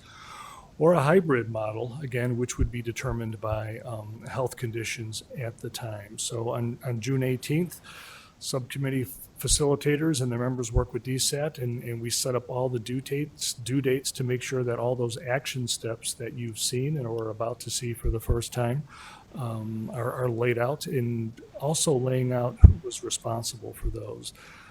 Here we are this evening. You have an opportunity as a school board to review the action plan. Please keep in mind that this action plan is a living, breathing, working document. Tonight is not the end game to this. Tonight is just the pathway that we are going to be following over the next few weeks leading into August 24th. But I will also say that circumstances could change on September 24th that would require us to move in a different direction. And we just have to be nimble enough to be able to manage that type of transition. But that planning is taking place now. We don't want to be in a situation where if something happens on September 24th, we start working on it on September 23rd. That's not our intention. Unfortunately, this past March, when everything started to close, we had to ramp up rather quickly with the work that needed to be done and didn't have the benefit of the planning that we have right now. So as I mentioned, June 22nd through August 1st, each team will be working on their action steps to make sure that all of those components are adhered to, and we have assurances that those are being done.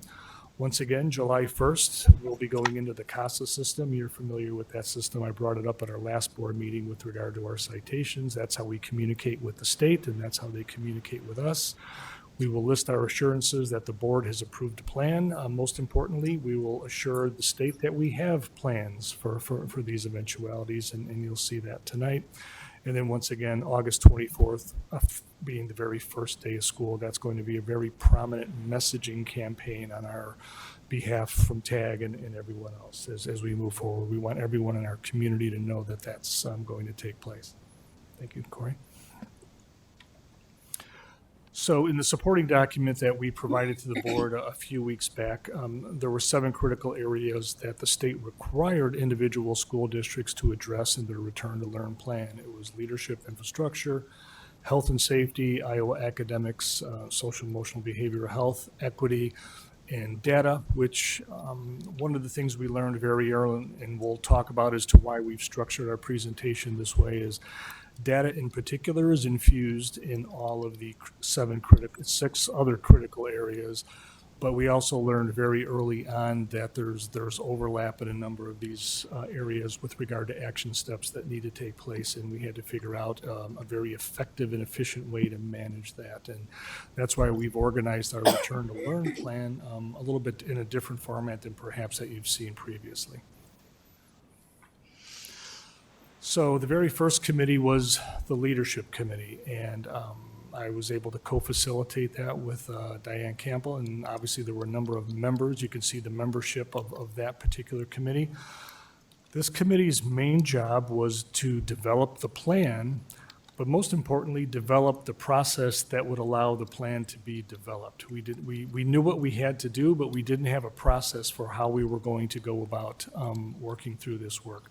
So not only did we have to develop a process, but we had to establish a team as to who was going to develop this process and who was going to do this work, and then make sure that as the work was being done, that it was going to be implemented, that we were adhering to timelines, and that we could monitor our progress and evaluate how we were moving, and if through a continuous improvement model, if we needed to shift gears and move in different directions. So this team was designed to, again, develop the plan, develop the process, monitor its implementation, and really stay on top of sort of the umbrella team to keep revisiting all the action steps, keep the team together, keep all the subgroups together, so that, again, this is not the end game. We are going to continue to have conversations not only now, but to the start of the school year. And again, it's all going to be dependent on COVID-19 and the health recommendations that we're getting from the health department.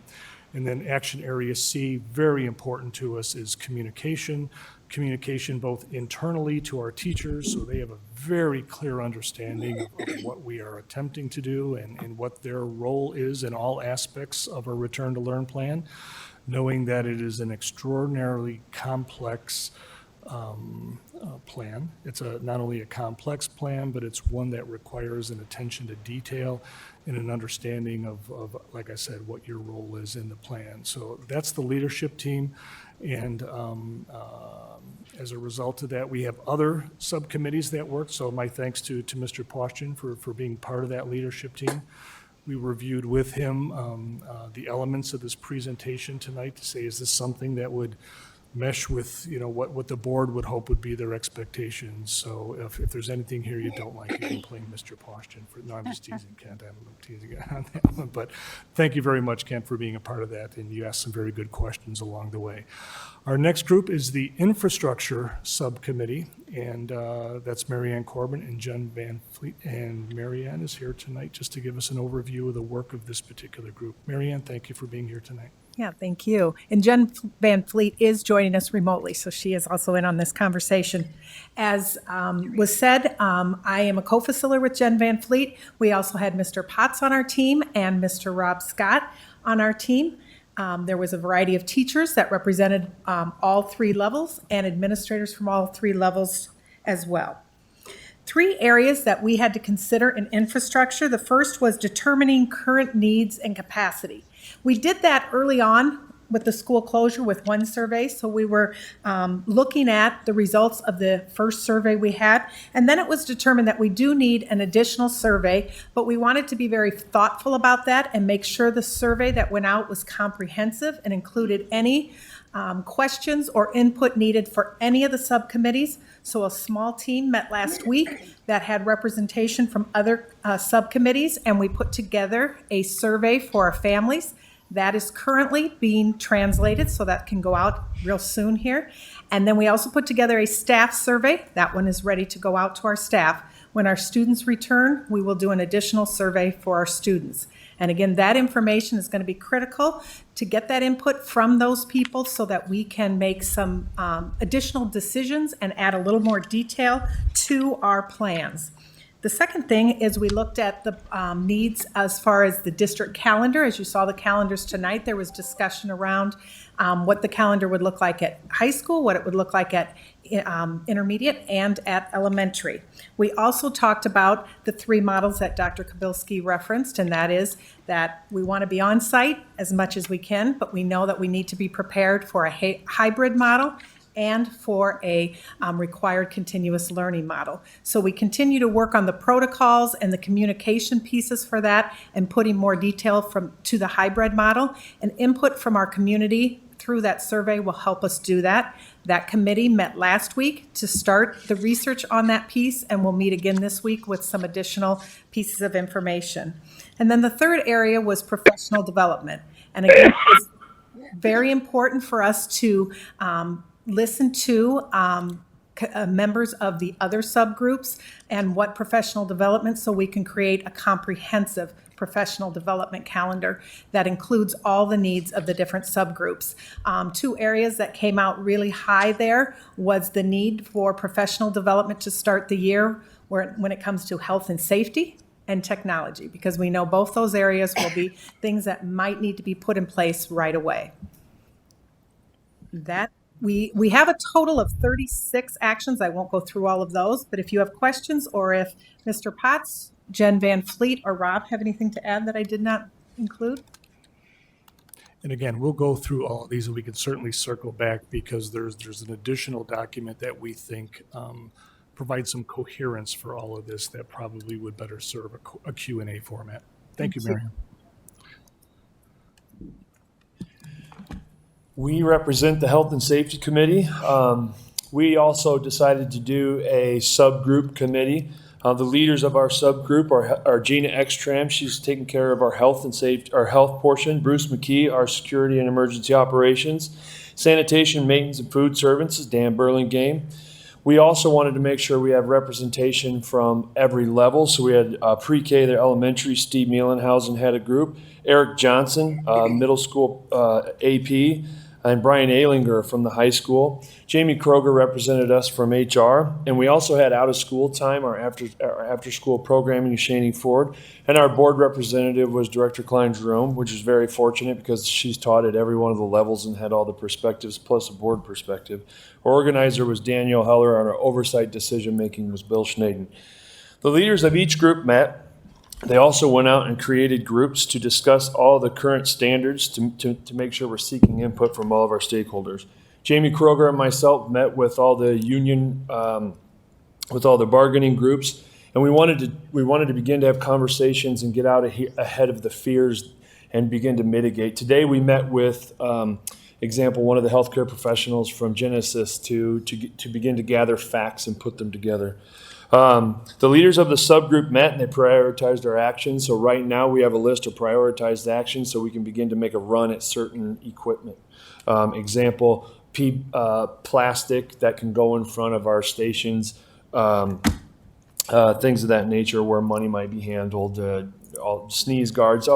Director Klein Jerome made a suggestion that our students begin to make plastic face shield masks, and so we have a meeting scheduled this Thursday to talk with our 3D printing to begin to move in that direction. One of the biggest things that we need to do is ensure that a return to learn professional development is solid for our teachers. So the AEA and the state have put together a really comprehensive professional development that is constantly changing with the new guidance. Our own health staff are putting together protocols if you are sick, if you are exposed to someone who's sick, if a student is sick, things of that nature, if-then statements and flow charts that are easy to see. I'm happy to say that our team is committed over the summer to continue to work and help oversight of this plan and make sure nothing drops. Throughout our plan, we noticed that our preschool is an animal in itself, and when I say that, they have DHS requirements that are different than regular K through 12 education. So we've established a subgroup that's going to start to meet and look at those separate issues. on the same portion with our out of school time offices. So that's where we are to date with our health and safety subcommittee. Thank you, TJ. All right. We had an Iowa Academic Standards Subcommittee that I co-facilitated with Bonnie Acey. We had an awesome team of teachers, administration. We had our board member, Allison Beck, and AEA support. So we were able to meet and get our actions really accomplished in 4 meetings. And the focus of Iowa Academic Standards is first to assess initial student learning needs. And I referred to that earlier. You have to think about what is the unfinished teaching that happened that students didn't get, what's the unfinished learning, and wrapping our head around what's that pre-assessment then need to look at as far as ensuring when the students come back that we know that the teacher in the classroom knows what they need to do to give grade level content while also making up some of those prerequisite skills. The second area of focus was matching curriculum to student needs. What are those high leverage curriculum materials that we need to ensure that we have access to if we're online, a hybrid model? And then the last chunk was all about accelerating student learning using effective instruction matched to student needs. We spent a lot of time reading in our group what the best practices are from the Department of Ed site. And sometimes it can even be a little counterintuitive to what you think when you're out of school for so long. What we learned is that we really have to focus for next year on grade level standards with the idea that there are prerequisite skills that might have some unfinished learning. How do teachers really leverage good instruction scaffolds in order to be able to do that in one school year? So we identified some awesome resources. We're going to match professional development needs for our students, and we came up with 20 specific actions in the areas of Iowa academic standards. Next. Thank you, Corey. Hi, I'm Jake Klipsch. I am in charge of, or co-facilitated with Marty Schultz, the Social Emotional Behavioral Health Subcommittee. We had Director Hayes in our group, and we also had a really, really great group of people from pre-K, elementary, intermediate, high school, special education. We had John Border here for the kind of our community liaison. Lindsay Mack was the Vera French school-based therapist, so she had great insight in this area. And Sarah Harris, who's an AAA staff that does a lot of training and expertise in this area as well. In our area, we focused, there were 3 general areas, because it's not just about the students and their social emotional health, but it's about the staff. And when they're coming back, how are we going to address that, as well as our families as a whole? And within each of those 3 areas, it was further broken out into how are we going to identify the needs in each of these areas, and then how are we going to address them. So we also met, I think it was 4 Fridays in a row, and we had 2 hours at each session, and we still didn't have enough time. So then we set up an additional meeting throughout the week to continue to kind of flesh out these ideas.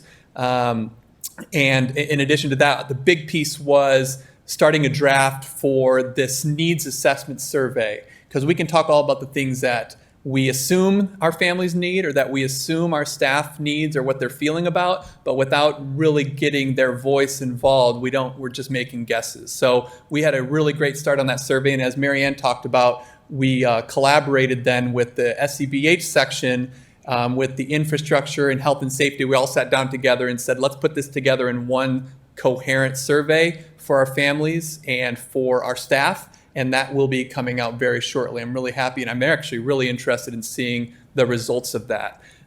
So we came in with 20 actions, and the same thing with the other groups. They are still waiting and ready to do more. So we know, for example, that we need to find ways to address one of our actions being the communication plan for opportunities for staff to address social emotional wellness in their personally. And so, okay, so that's an action, but how are we going to do that? So we have a team that's already going to be signing up to say, okay, what's the actual plan for that action? So that's kind of our next step. So it's been a great opportunity to work with some great people in our schools. Jake, could you answer one question? On your part, it says explore the use of the strengths and difficulties questionnaire as a universal screener.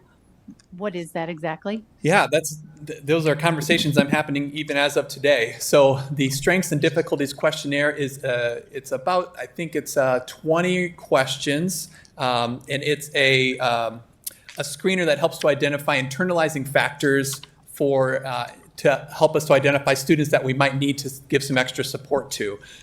In the past, we only gave this to fourth grade students at a few select buildings, and we wanted to expand on that. So we have different screeners, one of which is called the Social and Academic Emotional Behavioral Rating Scale, which is SABRS. We love acronyms, as you know. That's a screener that's great for identifying students that have externalized behaviors, things that you see in class. They're all over the place. But there's a lot of students who are really struggling with some anxiety and internalized stress that sit there quietly and they're very obedient, and we think, well, they're just doing great. You know, there's no problems with that student, and they get overlooked. The SDQ, the Strengths and Difficulties Questionnaire, is a screener that helps to hit a little bit more on and identify those students. So students take that screener, the staff becomes aware of who are the students we need to kind of pull in and make some plans for, and then we dig in and create those plans based on that. Thank you. Mm-hmm. All right. Thank you, Jake. Absolutely.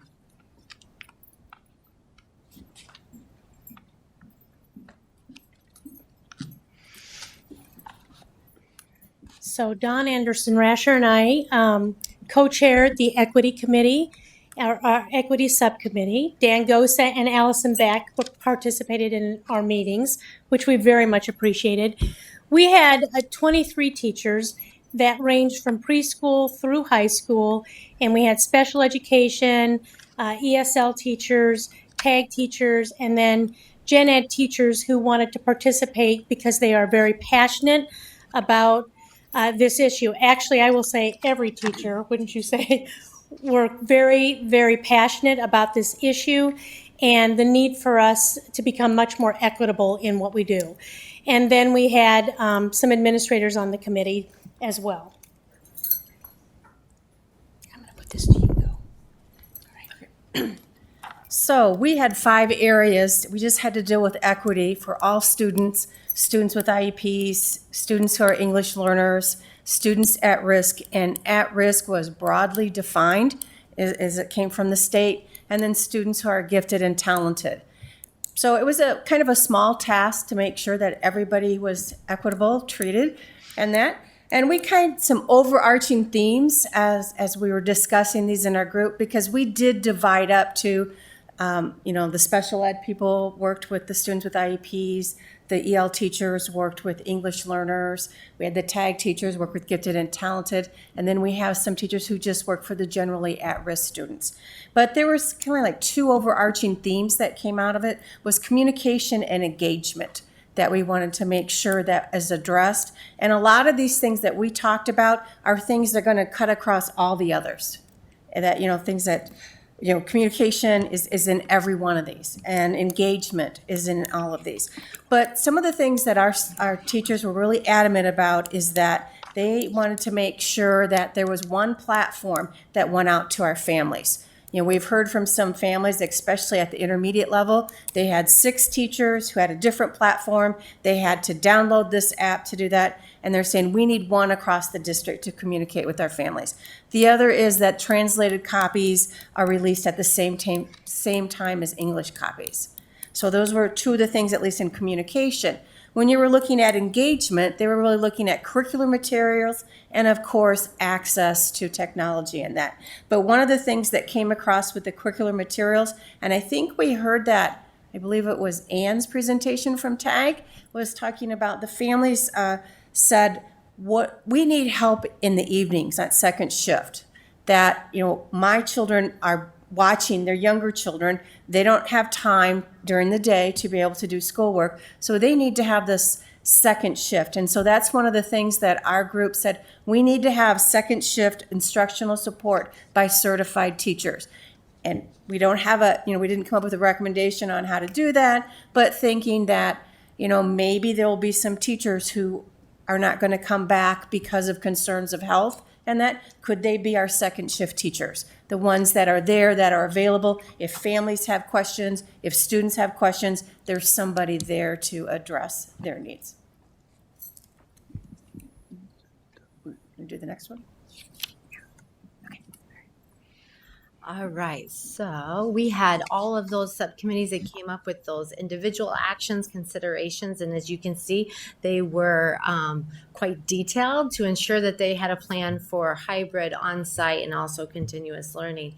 As you take those critical areas and you're bringing that back together, you have to have a cohesive plan. And taking all of those actions into a cohesive plan, there are themes that really came up. For example, the needs assessment survey was in a variety of all of the critical areas. It came up in Iowa academic standards and equity, definitely in infrastructure.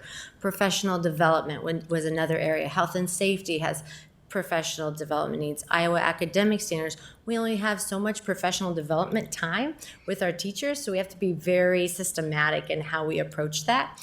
School calendar, and you can read the list going on all the way to data. And then there were some that just were these unique needs that just kind of were within a certain area. And so what you have attached to board docs is what those, let me see if I can do that. There we go. What you have attached to board docs is the entire return to learn plan that takes in all of those actions that of the critical areas and puts it really into a cohesive plan with some due dates. So we know that the first one was the survey data, and that is due July 19th, but within those are actions, not just giving out the survey, but how we're going to use that. And it's also ongoing needs. So with that, Dr. Kubilski, I think we could open it up for questions. Thank you, Corey. I'll just add, again, I think it's important to emphasize that we did not approach this in a fragmented, topic by topic manner. We wanted to make sure that we were systematic. So it was very important that if we were going to put out surveys, it was going to be one survey and not 6 different surveys that were associated with each group, and be very responsible knowing that, folks are only going to answer a few survey questions. We can't put out a 50-question survey, so we had to be very strategic on that. So really looking at the interrelatedness of all of the essential topics that were provided by the state, we felt it was intuitive and to look at how we were going to attack these from a systems perspective as opposed to in isolation. So that's why you see this document is organized the way it is. So, for example, let's see, what are you showing right now, Corey? Number 3, which is our so return for continuous learning. What are the pieces that we need to hit? Well, calendar you saw a little bit this evening. What our schedule's going to look like, but again, the focus on that whole return to learn piece. And if you look at the structure of the document itself, you'll see that there's crossover from infrastructure, there's crossover from academic standards, and so that's what we tried to capture, so that it didn't look as though all these 142 action items were somehow just associated with one particular topic, and we wanted to take advantage of an efficient way to do this. And hopefully you'll appreciate the fact that it's organized in this fashion. We also included the state's guidelines, so when you look at any one of these topics and you want to look up, B1 for infrastructure, you can certainly look that up. You'll see what it states here, but you can look up any one of these in that state document. But at the end of the day, there are 142 different action items that need to take place. Not only do we have individuals who are coordinating particular efforts with regard to the topics that you see here and the themes that we have identified, like I said, we have those due dates, and we know who's responsible, and we know when this work will get done. So my gratitude and thanks goes to everyone who's been a part of this. We've taken a school system and recreated it basically over the course of the last 6 weeks. I will state, just as sort of an offshoot piece, the most challenging for us right now, and I'll be perfectly honest with everyone, is the hybrid model, because we're not quite sure what health circumstances will look like. And there are so many variables and hypotheticals when it comes to the hybrid model that that group has quite a bit of heavy lifting to do. You can imagine what it's like to put together a high school master schedule, but then all of a sudden, what happens if in that schedule students come every other day? That's a brand new master schedule that has to be built. So that one was challenging. We certainly learned a lot from our continuous learning experience over the course of the end of our school year. But again, a great deal of work to be done there. And then even for the on-site, when you think about the health and safety aspects of on-site and staying 6 feet apart, how many students can we physically put in a classroom? Can we have 32 kids in a social studies class anymore? Those are the things that we have to start taking a look at and making sure that we have answers for all of those. So hopefully the organization of the work that needs to be done is intuitive. Hopefully it's thoughtfully organized. We believe it's task manageable in terms of the action items that need to take place, even though there are 142 of those. But at the end of the day, our goal is to start school on August 24th, having a plan for any eventuality that's moving forward. And I would, again, offer my congratulations and thanks to the team for rolling up their sleeves and getting this very complex and important work done in such short order. It's a testament to the quality of the individuals who work for this system, and I couldn't be more proud of the work that was done, and I couldn't be more proud of the people that were involved in this process. So you have my thanks, and also my thanks to the board, because I think it was important for you to understand in more depth than just getting a presentation of what we're going to do. Hopefully you have an appreciation for the complexity of the work and the fact that you have dedicated teams that are working very diligently on this process. So be happy to open it up for questions, whether they're general or specific. Mr. President, I'll just turn things over to you. Director Klein-Jerome. Going to, in the high school, like a 38-day, a 36-day term, is somebody working separately from all of this to, I'm used to a 45 days and this is what I cover in 45 days. Now you've cut 10 days out. What do I drop or not teach, or how do is somebody working on that?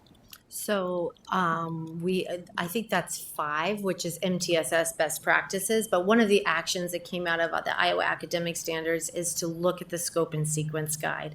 So just as you said, a teacher's used to their scope and sequence guide and a lot of, we're going to be looking at that to compact standards for the essential learners, or I'm sorry, for the essential standards, instead of trying to get through all of the auxiliary standards, ensuring that we have really high leverage instruction that's happening, but also high leverage products, so that teachers have the materials, they have access to the materials that'll help them guide to make that best decision in the classroom. Director Beck. First of all, yeah, great work. This is a lot, I know. And I really appreciated allowing us to be a part of it. It kind of was really helpful to see, to be in the room where it happens. Sorry, I couldn't think of anything else. Quick question. I noticed in a couple different places, the same thing is listed. So like the Google Meets Pro, I know that came up a couple times, and that there's certain things that technology needs that people need for effective online learning. So can you explain how to sort of read this chart then, if the same thing is listed more than once? Yeah. So some actions, as we were looking at themes, some of them have professional development needs. So let's say we go to one platform that is Google Meets. That's a technology need. We need to determine, yes, it's Google Meet, or yes, it's Google Voice, for example. Mm-hmm. But then we also have to ensure that teachers know how to use those things. So you will see some of the specific actions show up in it could show up in 2 different places. But we also have that group that originally met that put that action on there, and they're working to determine, well, what's the cost of that? What would that entail? But that's something that has to be considered when you're planning professional development. Great. Okay. So if you look at our return to learn document, if you go to item 7, you'll see where the crossover is with regard to equity and infrastructure, give you example of where that conversation has a different context to it. Thank you. Other questions? Comments? Director Beck? One other question, and probably nobody has the answer to this, but do we know when the state might make a decision as to how our classrooms should look from a health and safety standpoint? Whether we're going to be allowed to go back to school or be required online or what? Complex answer to that.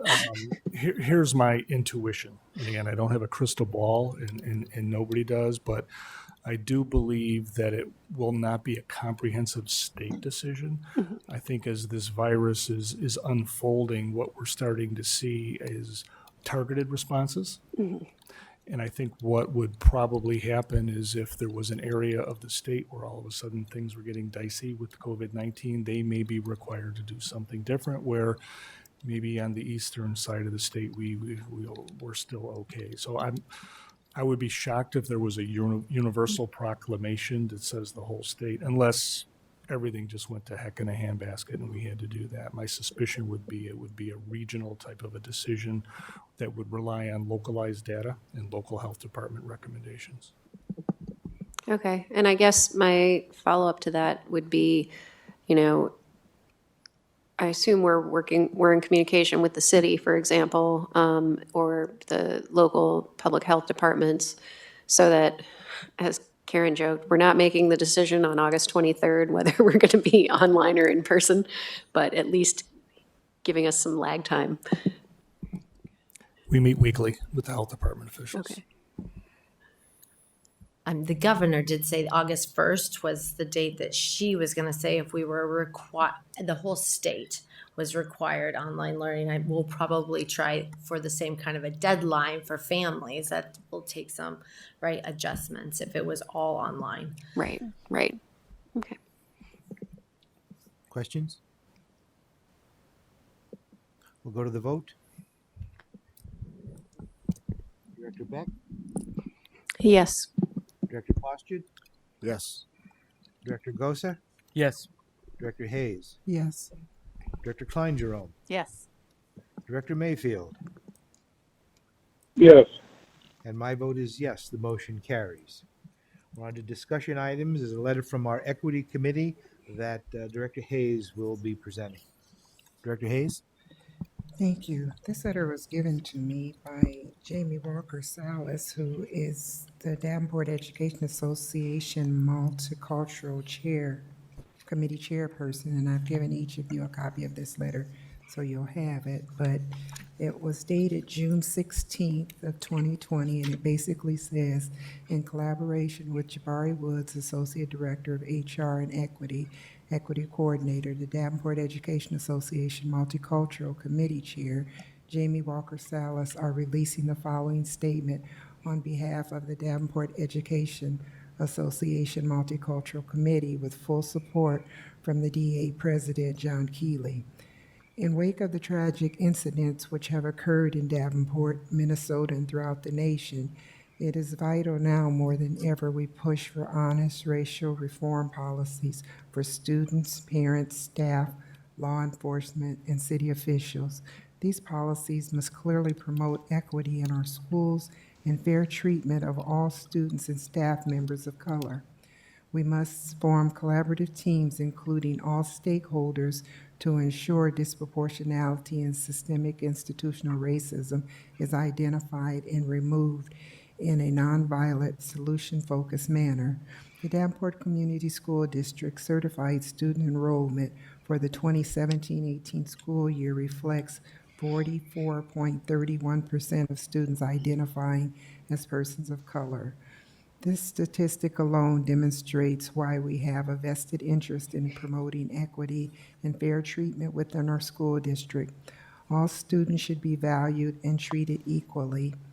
Jamie Walker Salas, Davenport Education Association Multicultural Chairperson, Jabari Woods, Associate Director of HR and Equity Coordinator.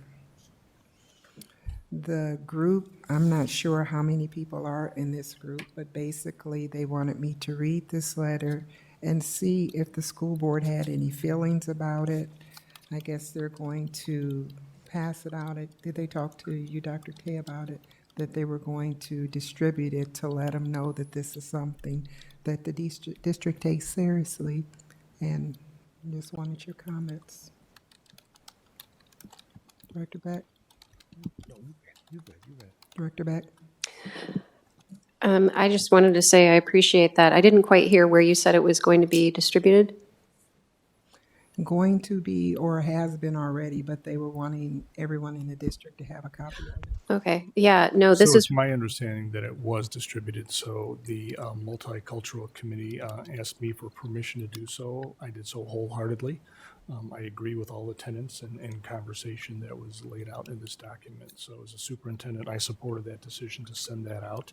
I believe it was done so, but again, our opportunity as a school district is to lead on this topic of racism, and we intend to do so. okay. I just wanted to say I appreciate it. I had been looking for a statement from the district, and this sums up what I think is an appropriate statement, so I appreciate it. And thank you very much for reading it at our meeting.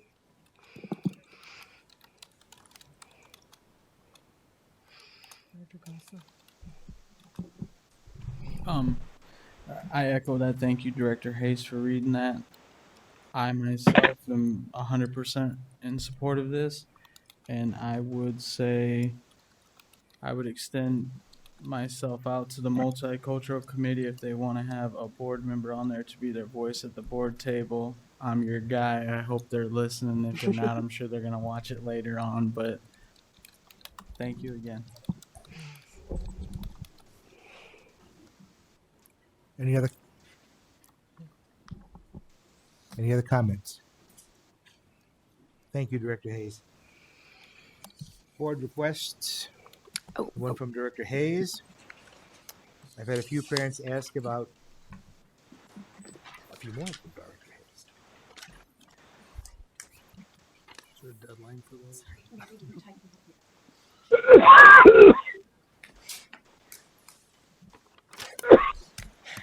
Okay. I've had a few parents ask about refunds regarding the trips that were canceled due to the COVID. Will they be receiving refunds or not? If so, when?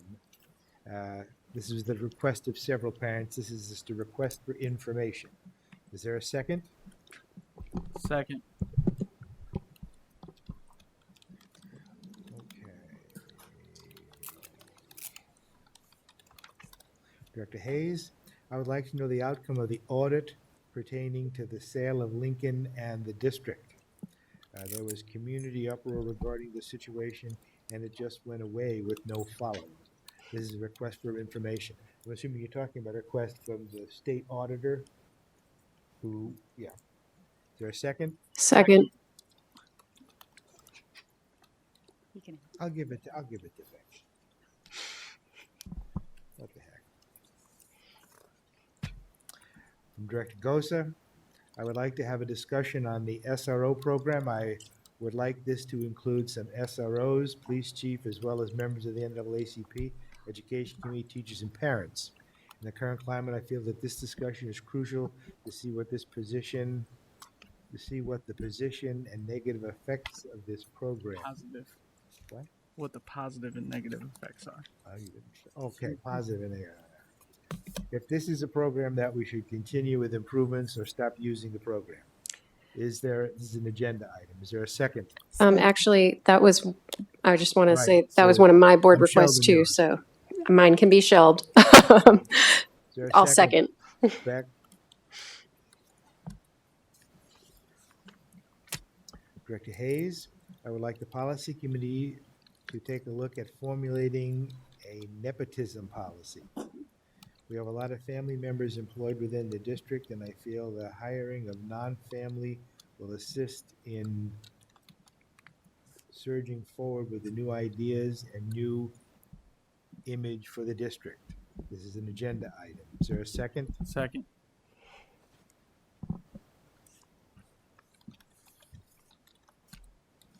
From Director Gosa, request for information. How much money was spent on interpreting using outsources for communications? This information is important to see if we can hire someone in-house. Is there a second? Second. That's an information seconded by Director Hayes. Okay. Administrative reports. Oh, wait, I have a couple more board requests. That's what, it said I had 4, but Mary didn't have a chance to type them up. So there was the one. Can I make my other ones? Okay, why didn't you bring them? I did, but I didn't know I sent them a long time ago because I thought we were going to be on Zoom. And then Mary told me tonight she didn't have a chance to type them, so to just read them from my email. And I didn't want to write them out while we were in our meeting because then I'd miss the meeting. Okay. Say them, get a second, and then I'll send write them out. printed copies. Okay. No printed copies. Okay. The first one is I would like to make a board request that we do a board group reading of at least one book on systemic inequities. And the reason being, I think it's important if we are to make a systemic change in disproportionality, it starts at the top. Is there a second? Second. Okay, I'm going to number that's number 1. Okay. Number 2, I'd like to put in a board request that we be given baseline data. This is an information request, but an agenda later on how many of our third graders were reading at grade level at the end of the 18-19 school year, and then be given our current plans or programs in place for working to get our current third graders reading by the end of each year for the next 3 years. I'd like to know what our benchmarks are and how we're going to determine success. And the reason is that a lot of research shows that students who are reading below grade level at the end of third grade are much more likely to exhibit behavior problems, drop out, or end up at risk as they move through the rest of their schooling. So I'd like to prioritize third grade reading if we're going to tackle some of our systemic disproportionality. Is there a second? Second. Okay, and my last one is from floated to me by a teacher. I'd like the district to consider the feasibility of making Election Day a holiday for the district, replacing Veterans Day. If that's not possible, I'd like the district to consider implementing a district-wide special curriculum on Election Day that focuses on civic engagement and the history of voting rights in the U.S. This could include mock elections, the Constitution as a living document, discussions of poll taxes, the Voting Rights Act, women's suffrage, et cetera. I realize that these topics are covered in standard curriculum, but a day of focus will highlight the importance. Reason, I think it's important for us as a district to demonstrate our commitment to reducing disproportionality in education. In our current national conversation, I frequently hear leaders state that the way to affect change is to vote. And so this is a way for us to help our students, many of whom come from populations that have been historically disenfranchised. Is there a second? I'll second it, but I don't agree with the Veterans Day thing. With what? Getting rid of Veterans Day. Oh, that's fine. No. That's fine. Mostly I just want to talk about it. And that's it. Okay. In case, if you Very need good. more, I can make more. Administrative reports. None this evening, Mr. President. Oh, we're so disappointed. I'll entertain a motion to adjourn. So moved. Is there a second? Second. All those in favor say aye. Aye. Meeting's adjourned.